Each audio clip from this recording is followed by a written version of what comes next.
Excellent connection, I'm told. All right.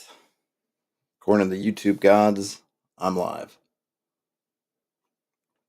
Happy Friday. Back at Studio A. I got a blank page. I'm still working on the hex stocking stuff, though. I'm getting closer to feeling good. Well, I feel good about it already. Let me go through what I've done for the past couple of days. Some of this is already filtered out into the what's currently available. Right now, they're separate docs. If you had grabbed a copy of the Joy of Hex Maps, either community copy or if you happen to purchase it, or when it was free during this past month actually, during, I think it's free for January, then you've got access to this, and I hope you got notified. And I've been uploading them both to the drive-through product and the itch product, so you should be able to get either way.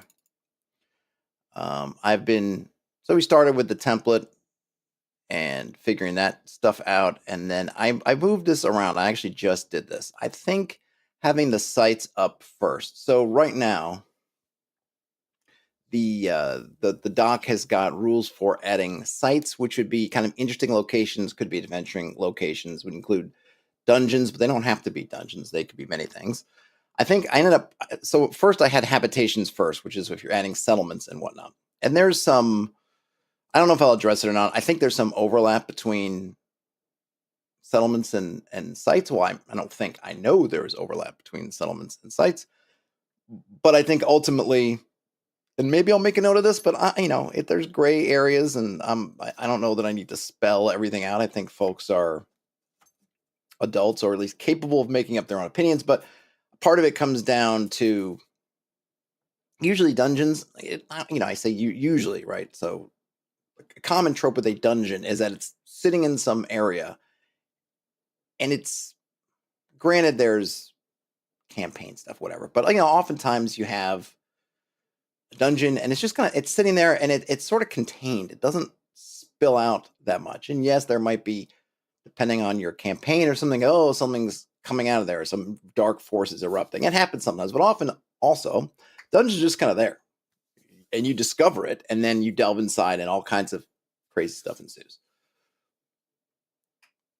Sometimes, or I should say, yes, sometimes there is a layer that's in the dungeon. Well, I mean, oftentimes there's layers in the dungeons, but I guess I'm explaining this poorly. I think this kind of the idea of the site is a place that's there, and it's kind of contained, is the thinking. And I'm not trying to be super authoritative. Like, if this is all stuff for you as a user, or me, if I'm using it, to kind of do what we want. So I'm not really trying to be very prescriptive here, and this is how it must be. If you have a site, it's usually something that's kind of self-contained. It's there. You just, especially in terms of hex crawl, you go into the hex, you might discover it, and then, okay, it's got stuff. Maybe it's a dungeon, maybe it's a magic glade, whatever it is, you discover it. But it's not tending to really interact too much outside itself.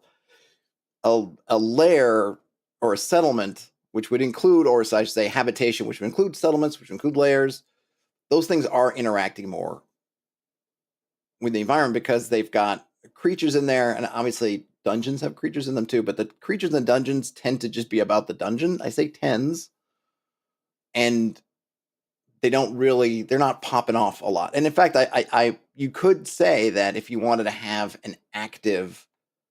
a site with an active monsters or creatures that are spilling out and doing stuff all over the countryside, then that probably is a combination of a site and a habitation. And ultimately, if you wanted to choose between, well, what is it? I would say, what is it?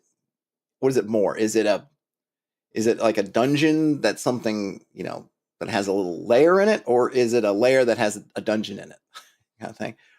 But there's going to be some gray area. That's fine. I guess I Why not? This is. I was gonna say I don't want to get in the weeds, but we can get in the weeds. I think that's all the weeds I have on that one. Hey, Ian. So so just in terms of organization, which I think I just did this morning, is I moved sites first. I just thought it made more sense to do sites before habitation. So sites are your adventuring locations. I added a few more tables if you want to. Hey, Brian. Brian says, bring out your weeds. Exactly. I added a few more tables in here, depending on what version, if you've downloaded this, what version you've downloaded, or when the last time you looked at this. I've got some extra tables here. You don't have to roll on them. All this stuff is, I always get caught in that wanting to preface everything with, use it however, you do roll as much or as little on these things, right? They're there to add if you want to. If you don't want to, don't. Any case, if you need some inspiration, you can roll some dice to figure out kind of what type of site it is.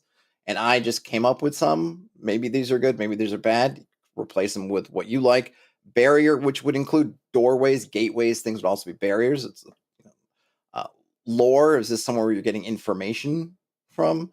Resources, to me, it's more, it could be, I don't know. It could just be a natural resource. It could be some kind of materia or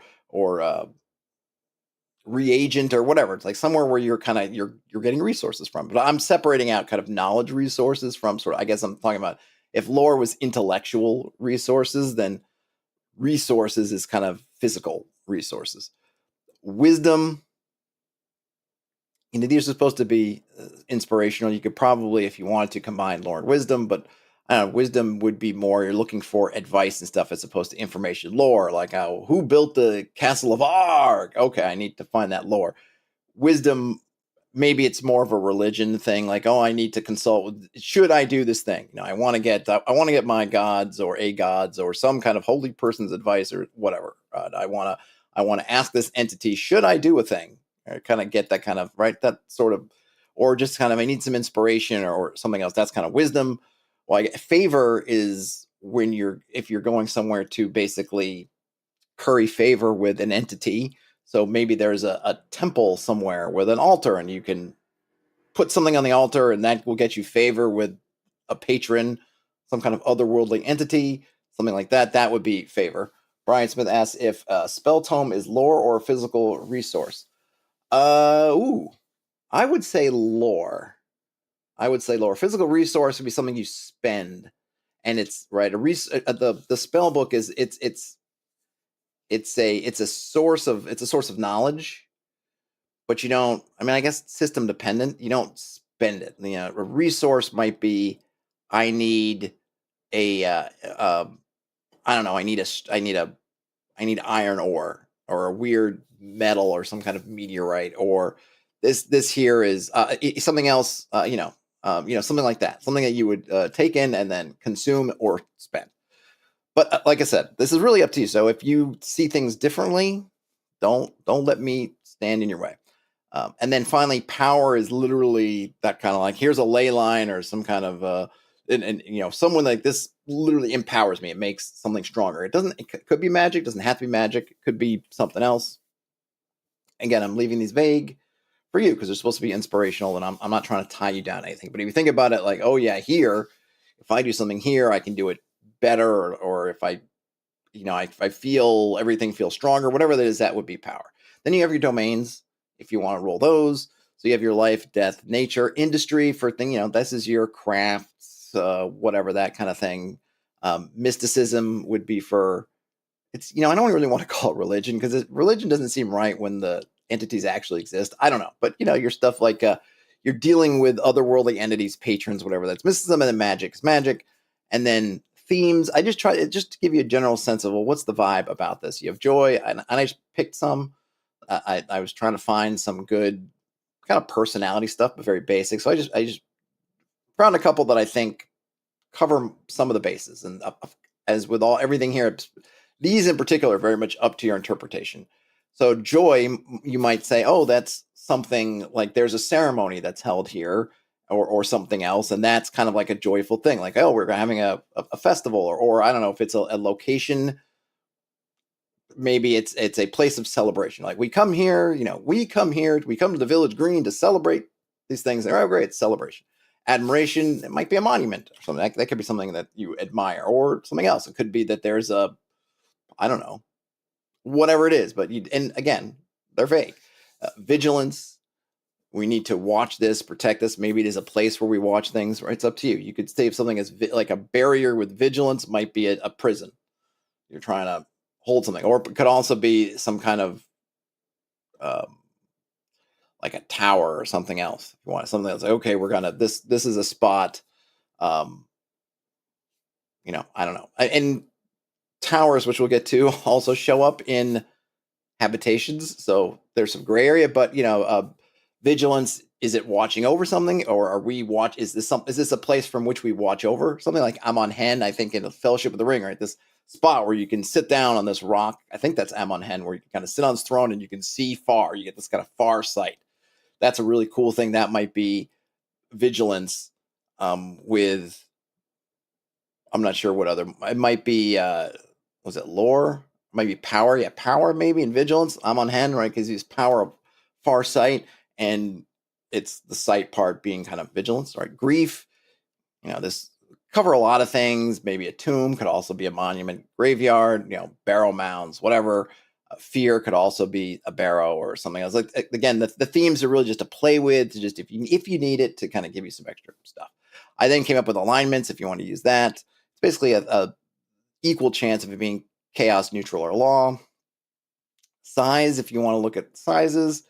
Single locale could be something like just a little hill or something, or a grove might be a single location, or a hut, or I don't know if it's a physical space. A small structure would be kind of bigger. I kind of mean it to be. You can use your interpretation of whether it's man-made or natural. Actually, I have another down here. So a small structure might be a small hill, a large structure might be a giant, or maybe a big, like some kind of giant rock that's protruding out of the ground might be a small structure, or it could be some kind of building. A large complex might be a multiplicity of things, or a bunch. And then we have construction, natural, artificial, or weird. If you just want to get into like maybe stuff that's magic or fey or whatever kind of, it's has some oddities about it. You've got that. And then depending on, so this, I don't know what I can't remember which parts are new and which parts aren't, but basically depending on the, you have the capacity. So, and this is kind of your power level basically. So if it's weak, you can roll to see the capacity. I'm trying to remember how I did this. You can roll to see the capacity, weak, lesser, greater. Then once you've rolled that, then you can roll to get some more details. And I've been using these level equivalents. I've been using them when I was working on some of my stuff to look at kind of like the level of if I was going to look at spells and things. I was picking out, well, this is a level, like if I had a spell effect, for example, let me see, I don't know, if I was going to say, oh, this place has, if you bring something here, let's just take something. If you bring something here and you'll be able to see evil. Like if you come into this circle of stones, and it's it would be if you were just kind of to write this out, we have a single locale, a little circle of stones that's lawful. It has a power. Its domain is, I guess we could say, magic, and its theme is vigilance. So we put those together and we say, okay, what this is there's a circle of stones, and if you're inside the circle of stones, and maybe even it's not even that you specifically will detect evil, but anybody of evil, or anybody I should say of chaos, will have some kind of aura around them. Like they will literally glow. They will glow with a purplish light in this spot, right? That is the thing. And you say, and if you wanted to think about, so we would say detect evil. It's not mundane, because mundane is basically like essentially there's nothing magical or mystical going on. Maybe we'd say that's level 1. So we can say, okay, a lesser, it would have to be, if I'd rolled lesser in that, then I can say, okay, I could use kind of a level 1, or an effect that a level 1 cleric or magic user could do. So I might look at my book, and you don't have to use it the way you could use it as spell levels. You can do it in any way you want. But I might look at it and say, okay, I've got my handy BX out here, or maybe I should pull it up. Do I have it up here? Yeah, so I could pull this out and let me scroll up. So I look around and I say, what? So I was doing this basically the other day. I was looking at it and whoops, I went too far. Or no, I didn't go too far. I essentially coming down and looking and saying, well, if I'm a first level magic user, or I have to be a second level. So, okay, so we look at detect evil. So that's a second level effect.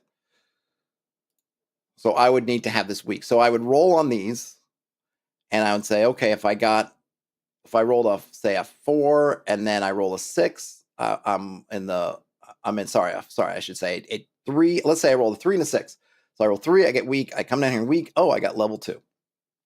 So I can look and say, okay, what would a level 2 magic user have? And again, I could have used spell level, but I just been thinking about in terms of magic user level, but you can use it however you want. I say, okay. And I look at him like, all right, given everything else going on, to me, it makes sense. Something like, detect evil, right? I got that vigilance. So what would be like a good vigilance spell? Could be detect evil. Could also be detect invisible, but I feel like detect evils maybe just hit me a little bit better. Maybe if it was neutral, detect invisible is a good one because invisibility is kind of not neutral or whatever. So you go, okay, detect evil, or maybe I switch it up to chaos. And you go, all right, that's good. So then there you go. That fleshes that out, and I just had levels for those. I was trying to figure out different ways to do this, but I ended up with this thing, which I think it's pretty handy because you can convert that in a lot of different ways. I was looking at, well, what kind of magic item effects, but there's not really, I didn't find good ways of, especially if using something like BX, it's difficult to kind of evaluate magic items in terms of sort of these levels. But I thought like, oh, spells. And then you could look at the spell. Obviously, these will all bump up a bit more if you're looking at the spell level or the caster level, but and then I suppose I could have another die roll, whether if it's not mundane, whether it's basically a mystic power or an arcane spell or mystic spell, I guess, or an arcane spell. But I don't care enough to do that. Just use, it's for you. Do with it what you will. But that's kind of what I've been doing. So I added those in. Then I moved habitation stuff down here, and I have added a few things. So you can roll for how many habitations you have, which is one of the first things I did. So that's still there. You've got I did this now, so I'm trying to split things up. I'd like to find another word for colonies, but I'm using colonies for animals. So I'm not using it for people. So colonies, communities, and coverts, a covert being kind of a hideout type thing. So what separates them as a colony is one or more non-sapient creatures. Brian Smith is, or detect good, you have to be glowing to get in. Yes, that might work for, right. I might not have it be a circle of stones in that point, Brian. If that space was about entry, I might look like it's more of a barrier. So it's really all about how you interpret these different things. And that's kind of the fun of it. It's just there to get your mind going in terms of like, well, what could this place be? And what am I feeling? Right. But you get if you need some direction to kind of get over that sort of blank page, blank space kind of thing, it's there for you. So yes, a barrier you could have. Just started to go back up a minute. If you had, barrier that's lawful and vigilance, then you totally could have something inside of almost a force field, and that zaps you or does something if you're not lawful, right? And and then you're going to have, uh, we haven't talked about kind of populating those yet. I don't even think I have populating the sites, do I? I don't think I do. I don't know whether part of me also, and this is where I'm going to be hopefully getting feedback from people in terms of, well, what do people kind of want? Because I just have it right now is okay. You determine the site, and then blam, you're gone, right? Or you're done. But I don't have it in terms of point buy, which I do for the habitations.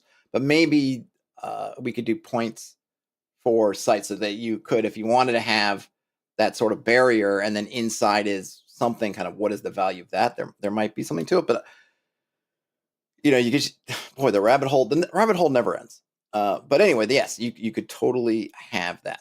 And it obviously would make a safe space to camp, a really great place to camp if you could find a spot that has that kind of a good field around it, or sorry, I guess a lawful field or whatever. Anyhow, So now we get down to habitation. So I've split things up. Colonies, habitation, are one or more non-sapient creatures. I'm trying to keep things vague, because if you think like, well, what's a dragon? Well, a dragon's a sapient creature, so they would belong to actually one of the other two. I'm thinking, I don't know if sapient is better, or I was thinking intellectual, though I don't know if that has connotations. Trying to find the right word for it. Doesn't have to be human. I'm still using creature because it could be a dragon, could be anything that's got kind of a higher than sort of animal intelligence. But if you're an awakened animal, like you're some kind of bear, but you've been given sapience, then you would no longer be part of a colony. You would be part of one of these other things. So, colony, non-sapient creatures. I was thinking of a colony of birds, basically, is kind of the where I kind of got the name from. And then community is a habitation of sapient creatures, right? And then a covert, and this is why I put a sign bar here. So you have two of these, so that both refer to habitations of sapient creatures. So what's the difference between a community and a covert? And the idea is that a covert is kind of your secret thing. That's your hideout. A community affects the landscape around it. You have a village, you are farming, you're doing things, or even you're hunting or gathering, you are affecting, you're building stuff. You are affecting the landscape in a very real way. And then a covert is you're actually trying not to. You're a thieves hideout. You're trying to hide. You're trying to keep it secret, keep it safe. So that's kind of the difference. And I just wanted to play with having those separations. So I split them up. Whether it's good or bad, I don't know, but that's how I chose to do it. Brian says, I don't think I'd be too keen on, like, quote unquote, balancing the power of things in hexes. I'm pretty lenient about accepting randomness of a fantasy world concerning point buy for hex sites. It's not about balance, Brian. It's not at all about balance, because the point buy has nothing to do with your party level or anything like that. It's really more about consistency. That what using a point buy system can do is tie everything together, so that you can kind of build everything, and it's not going to be perfect, of course, and I don't mean it to, as I said, I'm not trying to be super prescriptive with this is how you can do it, but you can kind of, yeah, I guess tie everything together, I think, is the best way to do it. You could start from this base, which we do in this case. If I come back here, I think I have it. We're starting from something like my do anything d6 wilderness, right, where I've got these values for all these kinds of terrains. And then what these hex stocking rules are doing is they're taking these values, and then you're using it to determine kind of what stuff is in there. This has nothing to do with the party. It has nothing to do with what level are you, how many are you, nothing to do with that at all. But what it is saying is that, and of course you can stretch it, break it. Right? It's only as binding as you choose to make it. But that it's like, okay, if I'm in the mountains, then you're gonna. It's kind of building on the same stuff that you find in BX anyway, which is mountains and swamps are more dangerous. These places are nicer, or whatever. Right? These things that have different values. How often you get lost, how many creatures you run into, and I'm just trying to take those and use them to. If we kind of take that idea of, okay, well, swamps and mountains are more dangerous and they have more dangerous creatures, and then look like, why? Right? Or how do we kind of map that out? What does that look like in terms of layers and things? Whereas in BX, you just kind of get it on your wandering creature piece and how often you run into them. Here, I'm kind of trying to map it out a little bit more. Brian says, I don't mean balance as against the party. I mean, I wouldn't care if a powerful site was right next to another powerful site. Well, you don't have to. I mean, that's the point, Brian. In that case, it's all about use as much or as little of this as you want to. And in fact, for sites, I don't have anything in terms of having them next to each other. I like to kind of spread them out more, and I would think if two super powerful things were, because I think it's, to me, that part doesn't come down to balance. Like, I don't care from a balance perspective. It's more, what's the interaction between these two things? So I do have that in the habitations, where you have two habitations that are kind of right up next to each other. What's happening? Right. And I should add something in there, because I kind of make it probably make it to one side, but you're kind of building the stuff. Like, well, what's happening? How are these two things kind of interacting? So you have two super powerful sites, and they're right next to each other. I think something should happen, or something should have happened. And I don't think they'd just be. I mean, it's in the sense of sites, you could have two things because the sites again being that they're sort of contained in their hexes. But even then, I might think, well, how are these two interacting? Though, I'm not making any. I make some judgments about habitations, which we'll get into, and I need to add something, but I don't really make that assessment for sites. Though I don't think it's a bad idea because, and the other thing you can do with these things is you can use these conflicts between sites. It's part of your world building. So you had two really powerful or strong or whatever dangerous things that happen to be right next to each other. Well, what happened? Which one came first? Did how did that work? And you helps you sort of build out your history a little bit to think about, well, what are the consequences if I had two things, a super dragon's lair right next to a Tarask sleeping? Um, how do those things interact? Because to me it might feel a little bit random if I was like, really, there's and I'm using 3 mile hexes, so the hexes are only about 8 or 9, less than 8 square miles. So you're going, okay, there was a Tarask that was sleeping 8 miles away from a dragon that's flying 24 miles and whatever, and the dragon and the Tarask didn't never the dragon didn't sense the Tarask, like nothing happened. They never ran into each other at the grocery store. What's going on? And that just becomes you can so I might want to look at it. It doesn't have to be that one lives and one dies, but I'd like to, I would want to consider at least how those things happen. Vince says it's fun to see the randomness and try to make sense of it. Absolutely. I think with all this stuff, it's kind of like you get these kind of funky things, and then you try to figure out, well, how do these funky things come to pass? Um, Ian says nothing exists in a vacuum. Your hexes shouldn't either. Yes, I would agree with that. And if they are, and if these things have done, like you might say, well, the Tarask, you said it yourself, Todd, the Tarask is sleeping. It's been asleep for 1,000,000 years. The dragon was totally unaware of it. And like, that's great. That totally makes sense to me. It's kind of like it's Godzilla. It's underneath a mountain, and the dragon had no idea it was next door to it. And then something happens, and the Tarask wakes up and pops out like perfectly good. Is that going to work for everything? Probably not. Um, but that's a perfectly fine solution to the puzzle. But I would at least want to think about it. I want to think about it because that stuff also, when thinking about it, that creates adventuring opportunities. It creates, oh, there's a legend that there's a sleeping monster under that mountain, and someone comes to the party and says, you got to get this dragon out of here because if he keeps doing what he's doing, he's going to wake that thing up. And if they wake it up, it's going to be lights out.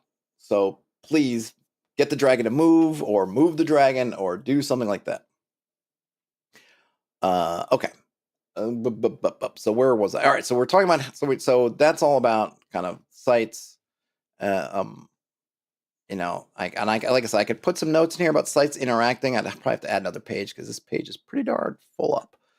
But now on to habitation. So habitations, I was already on habitation. So we got the colonies, communities, and coverts, and like communities and coverts. I think I explained the difference. It makes sense to me. If it doesn't make sense to you, then you could probably combine them. I also have sizes, so you can have minor, lesser, or greater. I when I put this up the other day, I think I had tiny, small, and large, but I wanted to use something that implies it doesn't necessarily have to be larger in size, but just more powerful. Because you could have a dragon's lair, if it's a whatever, isn't necessarily larger than in terms of size or in terms of population than something else, but it is certainly greater. So I kind of wanted to do that. And then I talk about the spread. So if we're looking at kind of settlements, or I should say communities. So communities spread, coverts don't really spread, and that is that they kind of bleed over, right? So if you have a little village, then maybe it can exist in just one hex, and they can just do their little farming, and everything is in that one hex, and okay, everyone's just there. But then if it becomes a larger village, then the farms are spreading out, and you're getting into surrounding hexes. So minor is none. They're basically just inside. They're inside their little hex, and they're pretty isolated. Lesser, you're spreading out kind of 2 hexes around. So if you had a ring, 1 hex, 2 hexes, and then greater is 4 hexes. And then I use that Well, a couple of things I use it. One, I just want to be able to. This is a way of kind of you're sort of setting up your kingdoms, duchies, things like that. As you're rolling up these communities and they're spreading, you want to have. This is a way of kind of showing that, so that you sort of can create your little. I don't even know what we would call it, your larger communities, however they are. So then I talk about habitations overlapping, and I kind of put them that they would be separate. Oh, Vince has a question. Yes, no problem. Go off topic, Vince. I'm here for it. So Vince asks, as a DM, how can you tell if it's time to start focusing on building more of the local world and the dynamics of a particular area? I think is you just so the rule of thumb that I like to use is kind of what is the party, where is the party and what's kind of around them, and to focus out is when they start asking questions or the world expands. And this might happen sooner or later, depending on your party. I think it's a good reason why, especially when you're starting out, you want to kind of not get ahead of yourself and reference things, because this is one of those things that comes up all the time, right? A GM, they're running their game, and offhandedly they mention something like, "Oh, this metal or something is from the far over here, like on the far side of the world." And suddenly the party's like, "Oh, really? Because we want more of that metal. So let's get ready to go to the far side of the world, everybody." And you're obviously like, "Well, I just kind of wanted to throw something out there. I wanted to make it a little bit exotic, and I didn't know that it was going to set off a chain of events that now I got to prep for travel across the world for them to go get there, because it's got put the fire in their belly." So be careful, and it doesn't mean that your world has to feel small, but I mean, I imagine that you go to say a blacksmith, or some like say a blacksmith who's gotten some steel, and I don't even know how it worked if they did the refining. So maybe they have some iron and they go through the process of maybe the blacksmith did the whole deal is they get some iron and they would, I forget what, I don't think it's called, I don't know if it's refining it, I forget what it is, to turn that iron into steel to then make stuff with. Maybe they know where that iron comes from, maybe if it's close. I don't really even know the mechanics of how that would how that work. I don't know if they go and buy it. Do they go and get it from the local, like who gives it to them? I'm not sure where it even comes from. But anyway, just assuming that they go buy it, they get it from the merchant who's here, every month or so. Maybe a merchant shows up who's selling iron, so they get some iron, whatever they bargain. Or maybe it is that they get iron from the Lord to then turn into steel, and then turn that steel into all kinds of tools and whatnot. However that works, right? They probably don't know where that iron comes from. Maybe they do if it's close and they actually know the people who are mining it. If it's the mine that it could be a situation that the mine is connected to the castle, so the Lord has all this iron, and then the iron goes to the smith in exchange for whatever goods and services, blah blah blah. But they probably don't know if it comes from further away. They probably don't know about it.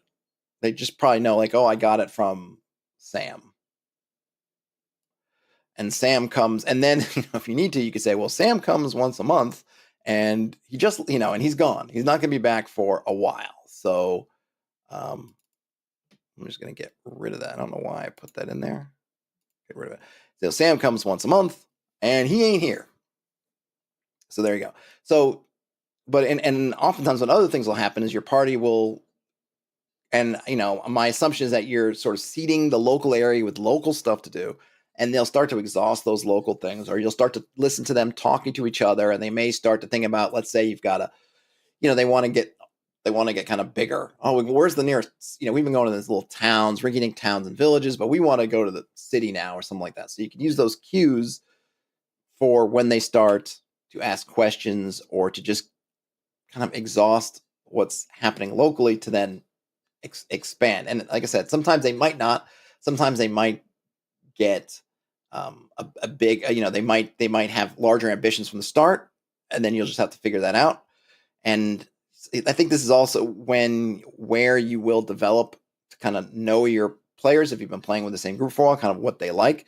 I think this is also if you're handing out. Oh, I'm handing out maps. I'm handing out stuff, which is I'm not against them, but you probably want to make sure that you're handing out extents that you've got at least some kind of prep around, because I think it's the law of tabletop role playing. If you put something on the map and you've prepped everything but one spot, that's the spot that the party's going to go, ooh, let's go here right now. And it's going to be that spot on the map that you haven't figured out yet. So, you know, um, give them information, keep it local, and then try to kind of listen to their cues. And of course, once you get in that habit of rhythm of prepping, when you've prepped all the stuff locally, then just expand. You have time. Oh, the especially because you're gonna have those weeks where the party's not gonna do that much. Your players are gonna be, I don't know, they're gonna be in town doing stuff. They're gonna be fiddle faddling with this. They're in a dungeon that you've already got fully prepped. So then just use, if you've got a couple hours or whatever time to prep, then just start to think more about that outer world so that you can kind of stay a step ahead. Because goodness knows you're gonna have lots of session time where you're not pushing out the boundaries of the world, and the party's not always going to be hyper efficient. So there are going to be times where they're going to be sitting in content you've already developed. So then use that time to increase the world a bit. Vince says, as soon as I mention something you're not prepped for, they want to do that. Yes. Yes, that seems to be the rule. All right. So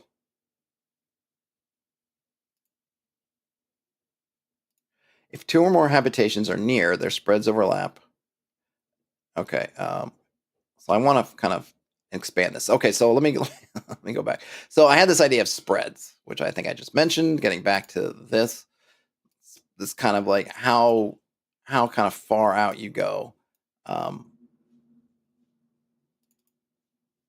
I guess I have it applying to. Actually, I'm gonna have it apply to layers too, right? I'm gonna have it say habitations.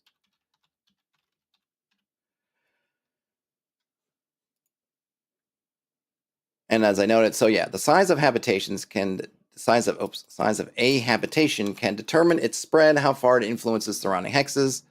And then I have that inside. As noted above, a covert won't physically transform its neighboring hexes, but its presence can still be felt in the drain of resources and through chance encounters, right? So you have a giant bandits lair that's hidden in the mountains. Yeah, they're probably not making a whole lot of marks on the rocks, but you're probably going to run into bandits and stuff. And you might see other things like wagons, on the roads that go through there, murder sites, things. It's you're going to get kind of traces of that stuff is what kind of what I'm doing. So now, if two or more habitations are near, adjust their sizes.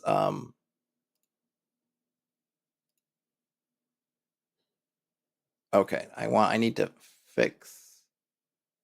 I need to add a bit more here. What I want is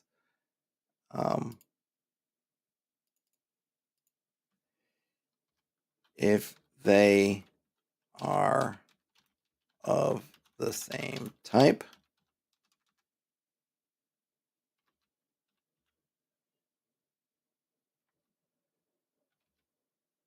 Roll 1d6 to determine their interaction.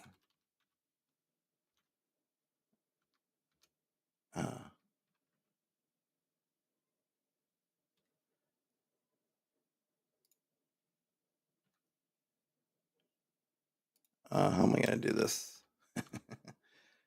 Interaction. Then just their sizes, if applicable. Now I need to put in a little, yeah, I know I spelled applicable wrong. I need to put in a little table here because I'm going to need to have a little, or could I? I don't think I can fit it. Oh, bum. So I want to have a bit about their interaction.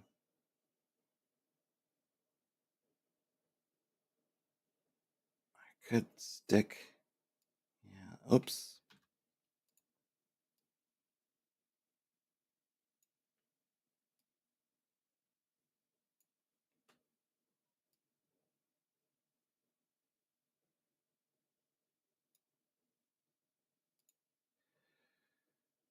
All right, so I'm going to do that there because now, okay, this might give me more room. I might be able to squeeze in a table here. Maybe. So let's see what I can do. I need a little table. Where can I put this table?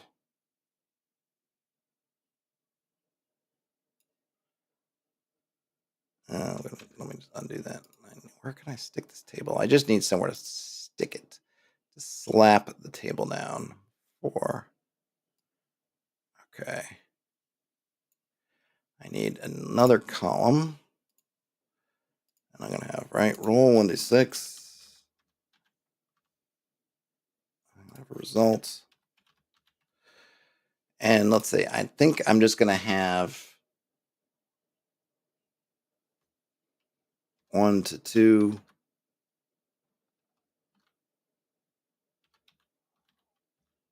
Combine.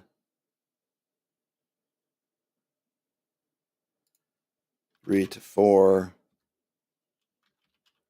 Coexist. 5 to 6. Conflict. I think that's fair, right? Whoops. That to me seems fair, no?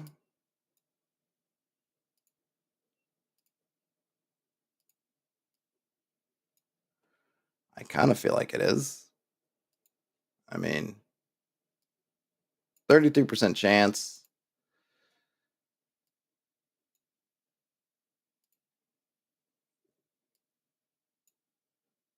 Jason, what did you miss? Man, I don't have time to tell you what you missed.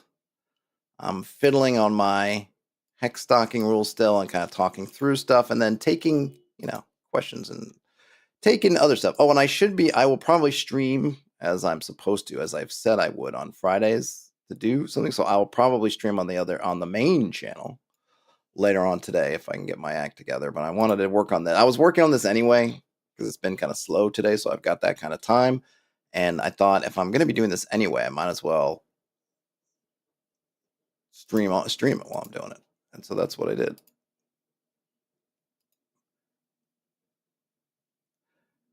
Okay, if 2 or more habitations are near, their spreads overlap. If they are this, let's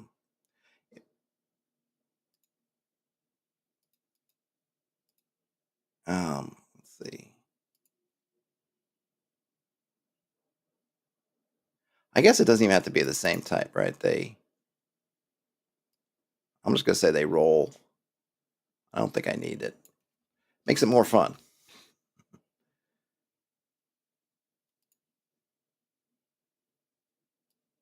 Ugh, no.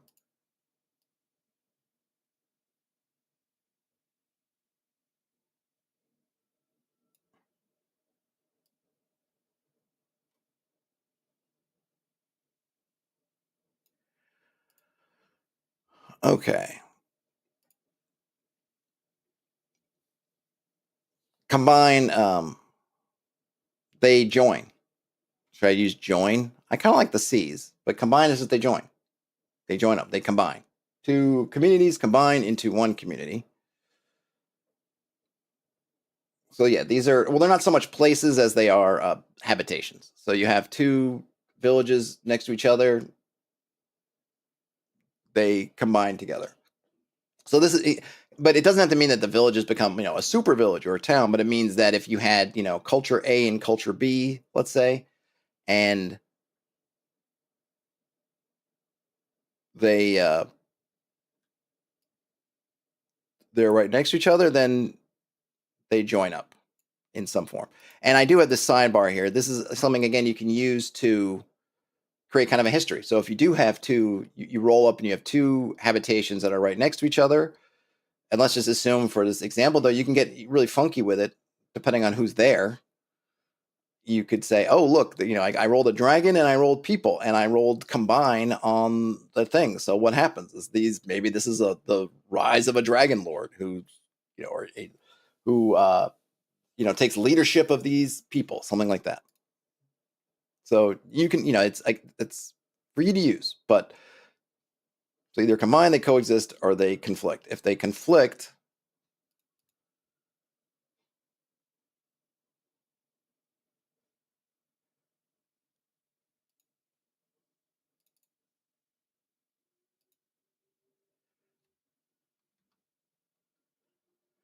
do I need to put? Gosh, I'm still running out of room a bit.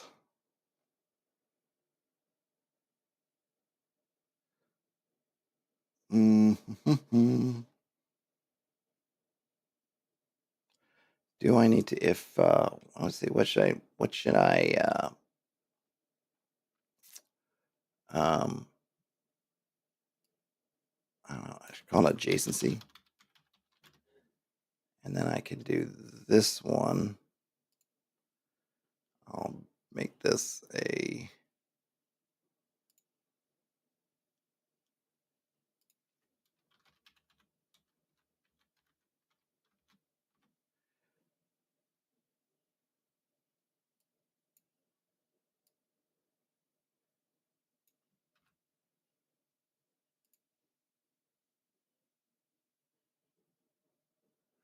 okay. I kind of got all that in there. Kind of happy about that. So we've got all right. So you've got your habitations. You've kind of figured out what size they are. We've just determined points. And we got some modifiers and such. And then we just have some of these. These are kind of optional things you can do. And this is here because if they combine, um, then they become sort of one thing. I suppose I could write more about that. I don't know. Maybe I need to. I don't know. Coexist just mean they remain separate.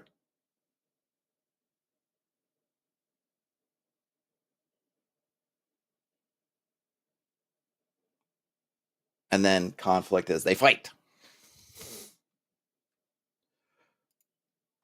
And you get different points. And the other thing I did was I had one base points, and I realized the point system I had was kind of funky because it was based on peril and turbidity, which works for monsters and things, but doesn't really make sense for communities. Because monsters, going back to the kind of BX sort of system of, hey, the more dangerous and the kind of the sort of more mazy the kind of terrain, the sort of worse it gets for you, and therefore monsters are kind of tougher, kind of thing. I'm sort of playing with that, and so this kind of oh, number of which points a given hex has.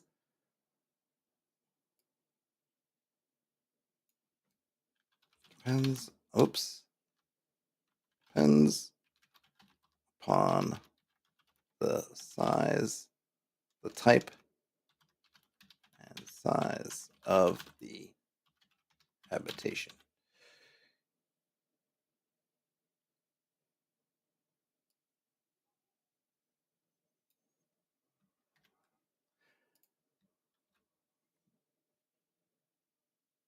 So then we get that. So that's good.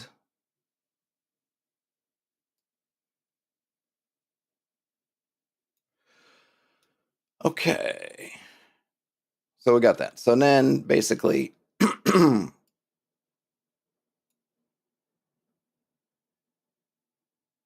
hey, swords and stones. All right, so then we got habitations, which I think is all I have right now. That's kind of I think that's the last part of habitations I have right now. Um, and then we get on to, oh no, I have more. So then I get on the costs of things. Oh yeah, I forgot. This is so I have costs. So we've gone through and we're doing these points, and of course, what do you spend them on? So if you a couple of streams ago when I was looking at this, I was going out using points to buy stuff. And I think it pretty much works as is. I don't think I tweaked. I think I maybe tweaked this a little bit. Oh, I separated mundane and magic because the pricing we were using as a basis, we were using chainmail and high level wizards are worth more points in chainmail than fighter types, mundane types, which I think and clerics too. Clerics and wizards are worth more because they have these kind of powerful magics that fighters, at least on their own, don't have. Though, of course, as a fighter might have in their retinue or in their, have a vizier or their own wizard, whatever. Any case. So I split those up and then I make a note over, hey, this is what's mundane or magic. It's kind of versus that. These points I think work out pretty well. Um, they give you interesting things, which is all I want. Interesting things. But then I've been thinking about, well, that's good for people. And if you wanted to get more granular and look at not just the people but the structures and things, I'm thinking particularly about. I'm not talking about every house, things like that. But more or less the kind of strongholds and your sort of defensive measures, your strong points. So strongholds and other kind of defenses and fortifications. I came up with a price list. I was riffing off of, where is it? Hold on a minute. I just had it out. Where did I have it? Where did I put it? I just had it. I was actually gonna look at. Using Chivalry and Sorcery and Harn Manor, but I actually ended up getting. Oh, here it is. I ended up getting pretty much what I wanted from the Castle Guide. And the Castle Guide's got kind of a funky point system on its own. It's got these. It's not bad. It's, if you thought my thing is kind of get your calculators out, well then get your scientific calculators out for the Stronghold one, which gives you all kinds of different point values with decimals to kind of decide how much you have to spend, and then kind of do it that way. They also have time and things, but I'm not worried about that because these point values are really just about your initial stocking. Like, what is the world like when the game begins? So I'm not worried about how long it takes, because how long it takes to build, say, a greater keep, you've already done it. Like the great castle at blah blah has already been built. So it's not important to me at this moment how long it took them to do it. Maybe for world building purposes, you might want to know. In which case, you could probably just look up, Google how long it takes to build a castle, kind of thing, and you'll be good to go. Oh, and this is just some kind of the last of my coffee, my second cappuccino for the working man, or maybe flat white, whatever. So I just wanted to know points. So I kind of came up with an a la carte price list.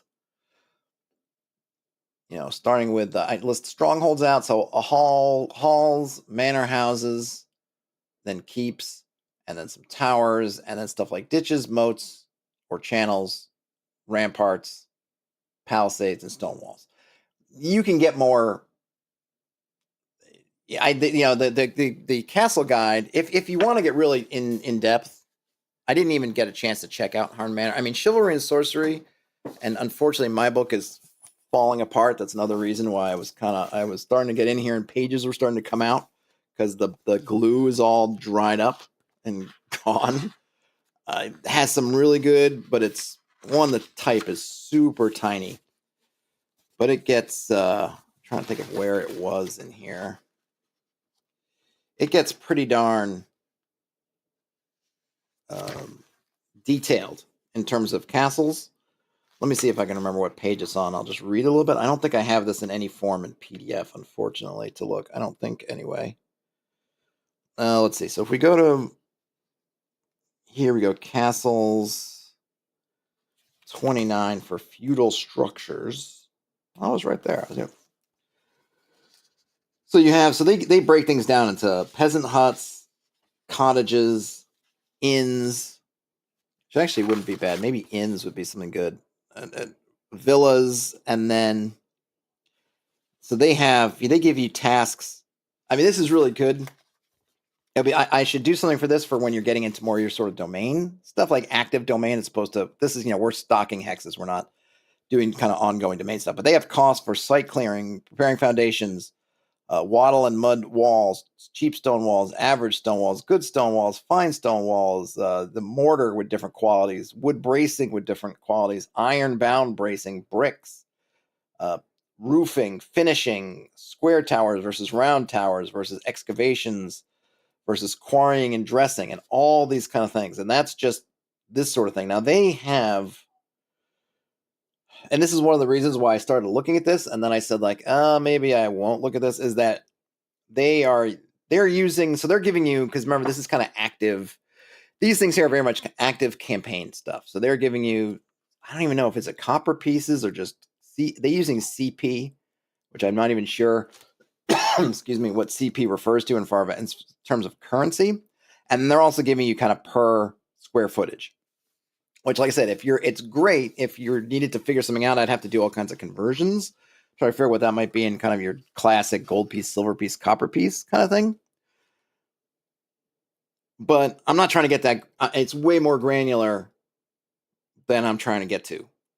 for this stuff. One, if I'm going to have all these things, then I want to have them have some kind of meaning. And I'm not even sure if I were to start looking at mortar quality, as Brian Smith points out, I don't want to lay eyes on a mortar quality price table. Like, what is this? What is the actual gameable ramifications of having poor mortar versus good mortar, or poor wood bracing versus fine wood bracing versus iron bound bracing? I'm not trying to get into all that, at least not now. So that was kind of beyond me. And it does have some fortress stuff. So from fortified villas to manor complexes to shell keeps, which I guess they spelled wrong, and they have it as skell keeps, but it's a shell keep, versus castles. And I simplified all that, so you're kind of your lower end of your halls. They're mostly made of wood, and they're kind of big rooms, or they're kind of really big rooms where most everybody's in the one room, pretty much. And they tend to be kind of one floor, and everything's really huge common space, maybe a couple of outlying parts, but basically a big common space. When you get to a manor house, you're talking multiple floors, and you have separations in the rooms. You might still have a big common area, but you're going to have bedrooms and things like that. That's why they're scaling up in price. And then you get to keeps, which are more like your classic castles of some sort. And now a lesser keep, you get kind of your Mott and Bailey sort of castles, can still be of wood. And I'm giving you, I have these assumptions here on the side. You can ignore them if you want to, but this is how I was thinking about it. So your halls and your lesser manor houses are wood. Your greater manor houses are a mix of wood and stone. Your minor keeps are wood. Your lesser keeps are a mix of wood and stone. That's your shell keep. The shell keep is when you've taken a wooden structure and you've put a stone, kind of facing stone on there, you've put a stone shell on your wooden keep. That was what a shell keep, or that is what a shell keep is. So it's kind of one of those, if you're looking at how castles progressed, if you were able to keep one site, and you would do that. So first you might put up a wooden palisade and stuff, and okay, wooden thing, and I got a wooden, and then you're like, okay, well now I put that up because it's relatively easy and fast to put up, right? But now you're like, okay, well, we need more, or I'm whatever. So like, okay, now I'm not going to take the whole thing down and then redo it, and I might not have that expertise, but what I can do is use that wood that was basically my original structure, and then use that to be the backing, the scaffolding for my new structure. And then at some point, you've got enough stone and it's set up, you can then take the wood away, essentially. So you go from that minor keep, which would be that kind of wooden Bailey, and the Mott and Bailey, or is the Bailey the Mott's the hill, the Bailey I guess is the enclosure. Anyway, you go for that kind of thing to that, and then the shell keep would be your lesser keep, which is got that wood and stone. Then you have a greater keep, which now you'd be like, I've got it. It's stone. We're stone all the way down, kind of thing. And I'm kind of playing with that, but it's do with it what you will, right? And then if you want towers, I got prices for towers, just rough point values for towers, and then for things like ditches, moats. And you don't have to use this at all if you want to get into it, because I kind of feel like some of this is really engaging with that mini game. I could see, I know I've had fun mucking around with this stuff, figuring out my points, totals, and things, and then going, like, what can I put in here? And this is kind of like that. But you're definitely, when you're getting to this level, I could totally see ignoring it and saying, I've got this, I'm just throwing a castle in there. And, I'm not, again, this is not prescriptive, but if you enjoy kind of getting in the weeds a little bit more, you just want to do that for a rainy day or an afternoon, whatever, kind of, you can do that. And I have some examples with some prices. So just kind of a simple watchtower, a wooden tower from which a defender can observe the surrounding area from a high point, just 20 points. If you want a fortified encampment or something, it's a semi-permanent, I guess I should say minor. Oops. What do we call it? Minor community.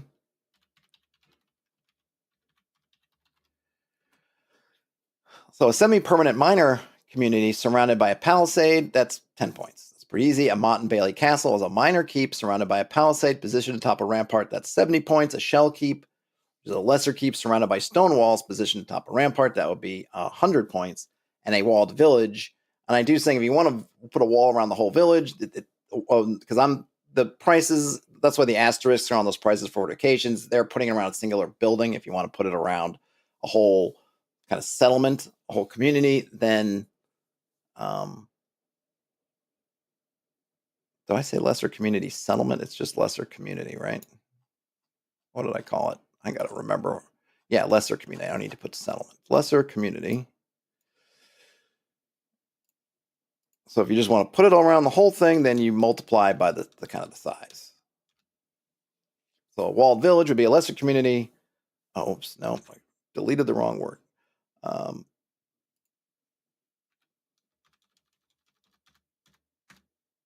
Right. So you can, whoops. So you can do that. So I think it's pretty easy. Maybe I'll have more of these. I don't know. I just wanted to say, so you basically get to, if you want to customize it and you want to take that and you want to customize what the thing looks like and you want to kind of take that pricing into account, you can. And do that. So it also just gives you more leeway. So if maybe you have something with a lot of points, but you don't want to have, you have a lot of points, but you don't want to have like some super fighter in there, or you don't want to have like 1 million people because you can afford 1 million people. Well, what can you do is you can have a lesser amount of people, maybe lower HD if they're just normal folk or whatever, and you can give them some other stuff. Like, okay, well, this village doesn't have some 8th level fighter there, but what they do have is they've got a walled village, and okay, we can also add in some defenses, and maybe inside there we have a keep. So you can, to me it was a way of, because originally when I just had the creature costs, you're going to have a huge amount of people, or you're going to have a huge amount of lesser creatures, or you're going to have a few expensive creatures. And of course you could do things differently, and I'm still going to put some examples, I think, on this side for, I think I meant to do that already, of some kind of here's some kits. Not kits is the right word. Here's some sort of pre-built little elements you can add in, which I might still do, but I might have it just kind of as a full example. But if you wanted to have something like, well, I got X amount of points, but I just really want it to be normal people, but I don't want to just be them living out in the middle of nowhere or whatever, then you can kind of do that. So that was kind of that methodology for that. Now, what I was going to work on maybe now, as I've gone through all that, what I was going to work on maybe now was I want to add some weird stuff. So these are all mundane things. Whoops. Yeah, I got these are all mundane bits. All right. What I want to add in now is strange, magical, mystical, and strange stuff. In other words, what if you want to have a village?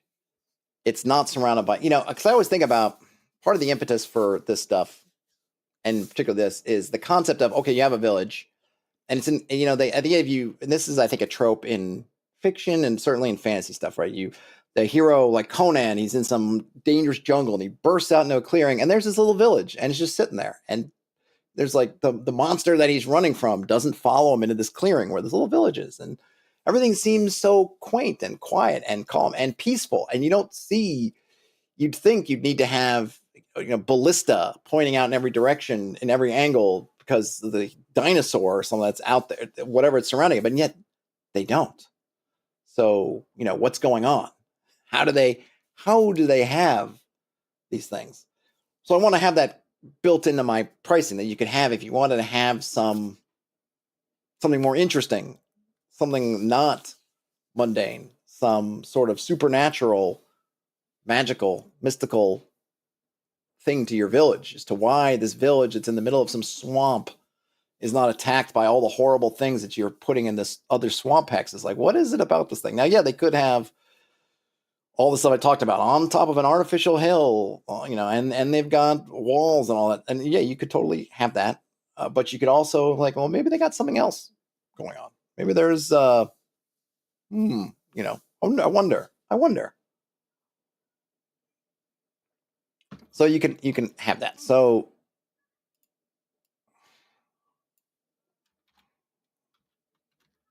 magical, mystical, and supernatural effect.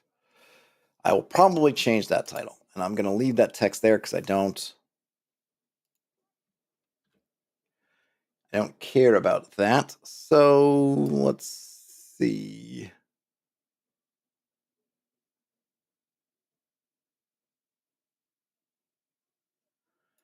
What are we doing? How am I going to figure this out? If I come up here, I've got this table that I could probably grab. I don't know if I'm going to be able to use it, but I can at least have it. So I need to figure out kind of spell effect levels. So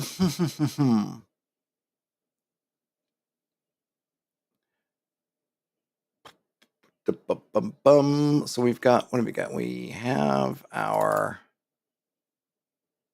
minor, lesser, greater. So we already got that. So I want to leverage that. So I'm going to,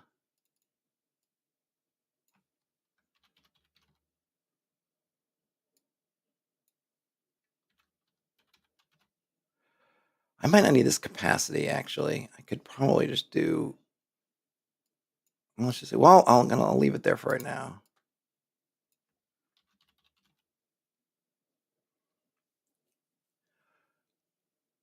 I don't think I'm going to have it roll d6.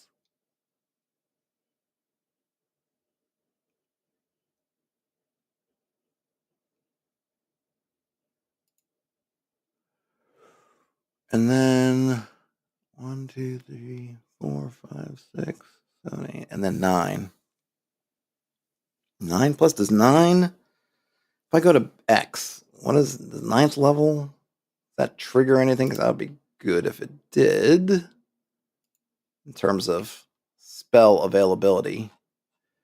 What does a wizard at 9th level get? I just page up. Up.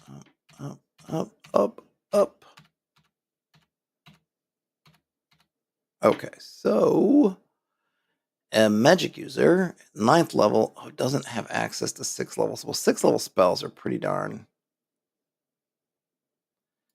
They get it to 11th level.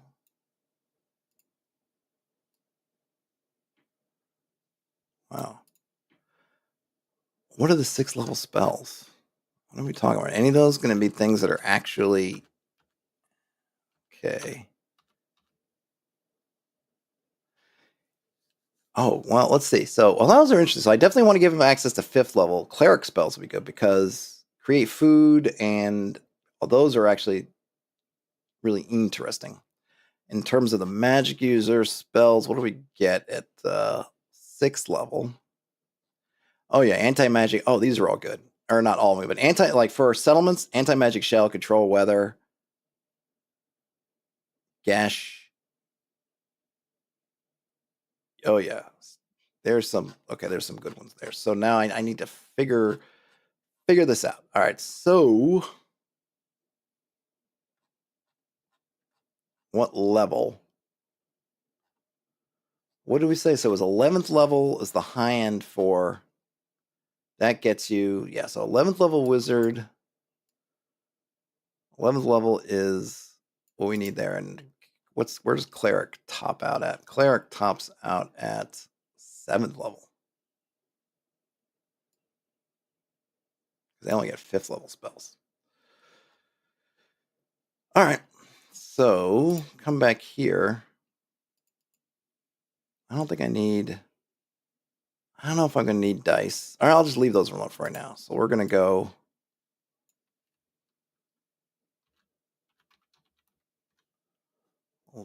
Two. Uh, hmm. 2, 3, 4, 5, 6, 7, 8, 9, 10. But am I going to use these numbers? What would there be? Let me see. Do I need I don't really need dice, right? I guess I could do the costs. Yes. That will be good. That's what I'm going to do. All right. That makes a lot of sense. So we're going to take, I don't need this. We're going to call this cost.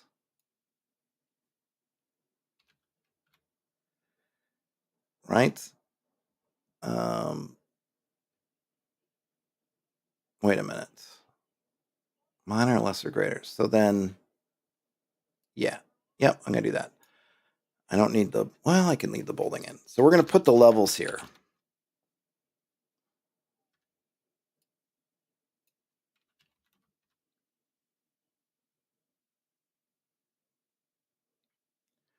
So I'm going to need 7, right? What's the highest level? 6 level? No, 6 level. Clerics top out at 5th level spells. Elves and magic users, right? 6th level. Okay. Level 2. Level 3. 4. 5. Level 6.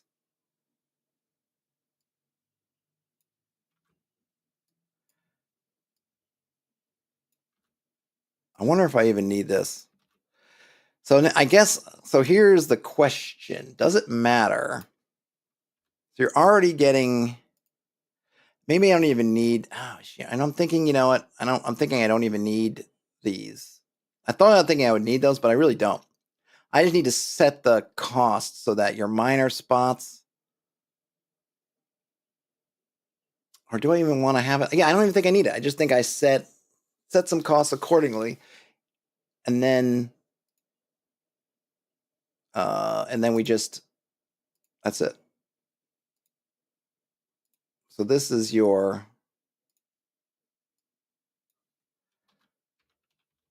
right, spell level. And then we'll do cost. And then I can get rid of all these levels.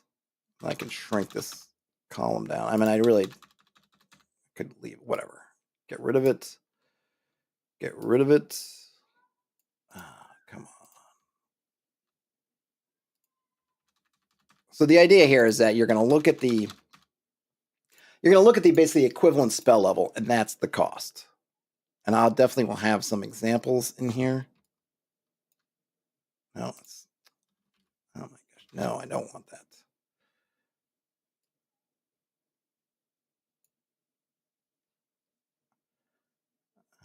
Let me. There we go. If that makes sense, it might not, but it might.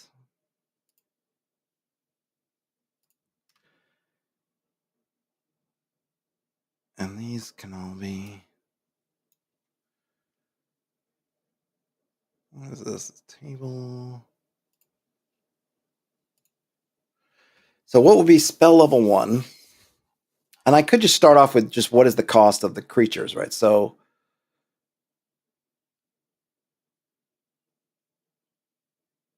level 1,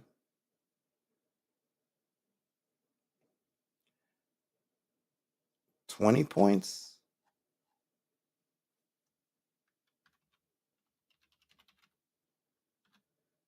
It's going to have to be kind of, because remember, these effects are all sort of constant, or they don't have to be constant, but they're you can set up kind of if there's timing, or if there's a command word, or if it's a circumstance, whatever. But they should be they should be fairly, they're powerful. They're powerful, so they should be priced or calling. So 6 level spells should be pretty darn expensive, right? So if I do a doubling, that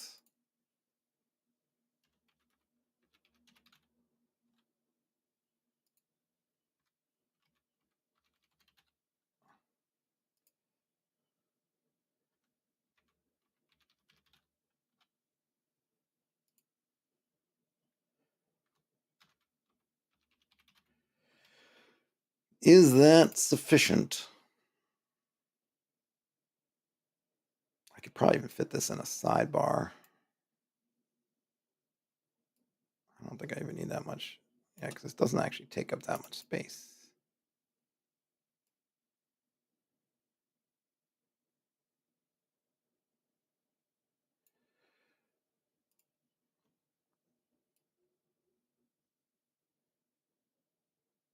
Yeah.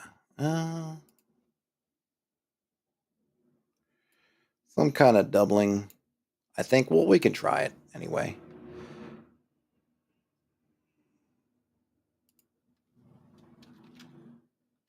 Why did you do that?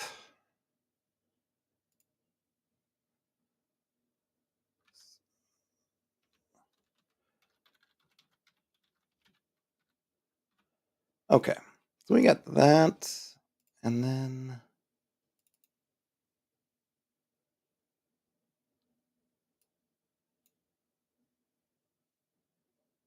you know what? Now let me just do something quick. Yeah, edit table header. We're gonna.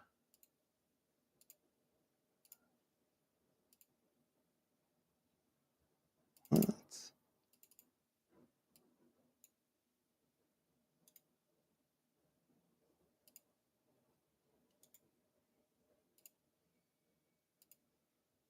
what?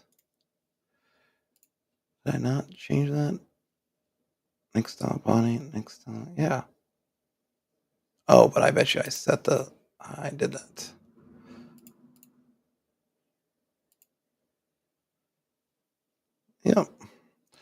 Yep. Yep.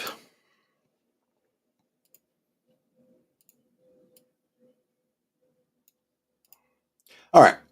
So we got something like this. So we got the cost of the effect, right? And I guess effects. I'm gonna put another. I'm a master of tables. A master of tables. So I think that because the trope that I'm sort of looking to do here, at least in terms of, I don't need to bold that. Looking at it does not require bolding. Is the it's more likely to be things that are out in the wilderness versus things. So I have this concept of a wild region versus a settled region, and I'm going to use that to sort of moderate. Chances are there being kind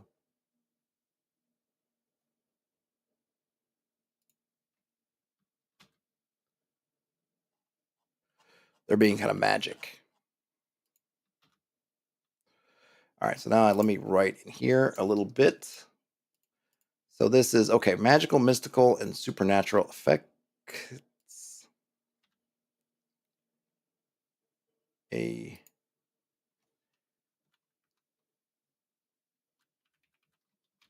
habitation. Habitation might be blessed. A habitation might be blessed by the. Blessed might be not the right word. Might be affected by a magical, mystical, or supernatural power.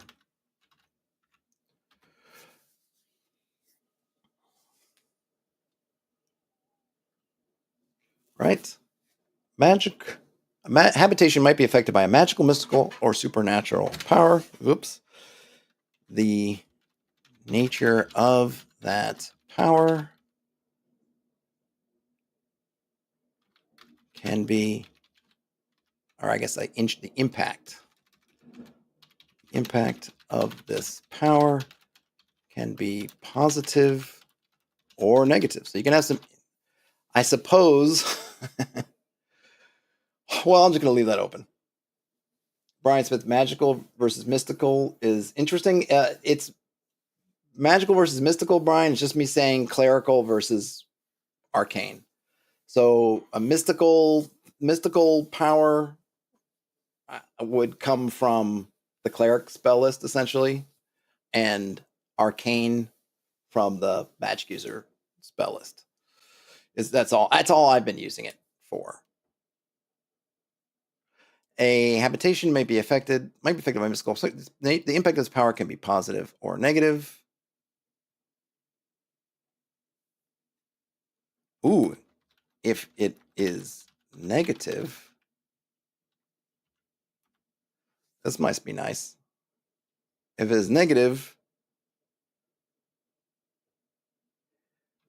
the effect generates points for the habitation rather than a cost. So now that adds a little interesting little flavor. If you wanted to put something negative on there, you can actually get yourself some points back, which might be kind of fun. I'll have to play around with that.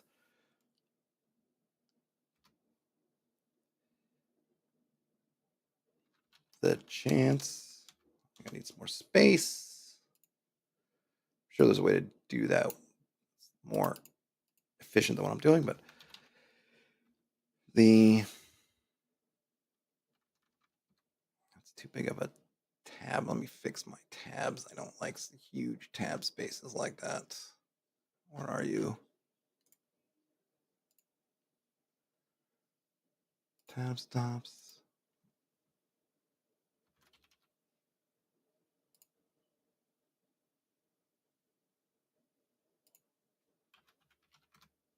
There we go. Habitation might be affected by a magical, mystical, or supernatural power. The impact of this power can be positive or negative. If it is negative, the effect generates points for the habitation rather than a cost. That might be kind of fun. And then the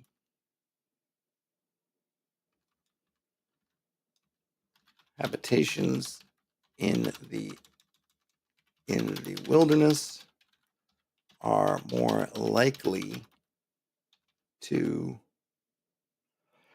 habitations in the wilderness are more likely to feature effects than those in settled regions. Do I call it settled? What am I calling it? Where do I have that? Wild and settled. Yep. Okay. Oh, it's right here. All right. Let me zoom in here because why am I so far away? Okay. Habitation might be affected by a magical, mystical, or supernatural power. The impact of this power can be positive or negative. If it is negative, the effect generates points for the habitation rather than the cost. Habitations in the wilderness are more likely to feature effects than those in settled areas. And then I'm going to have, and then I can use this, delete these. Okay. I need to split these up, actually. Actually, I need to split these up. So let's copy and paste.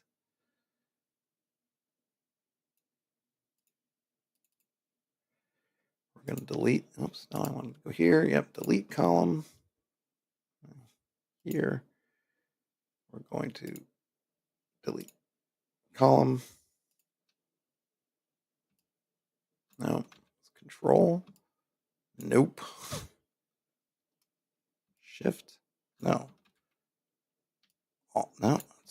Come on. Which one is it? Isn't it not control? Yeah, it is control. What was I doing wrong the first time? Control.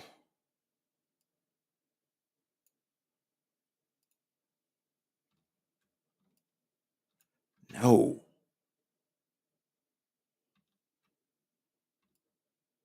Here we go. Okay. Let's see. So now 1 to 3. I don't want to do this. So all right. And now to fiddle faddling with the details.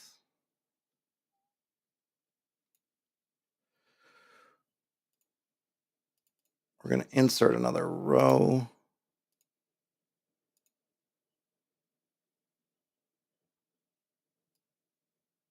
One to 2.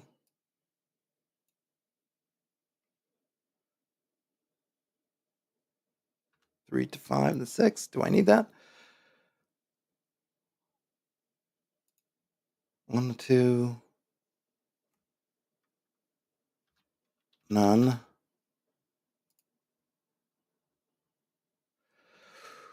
Let me see.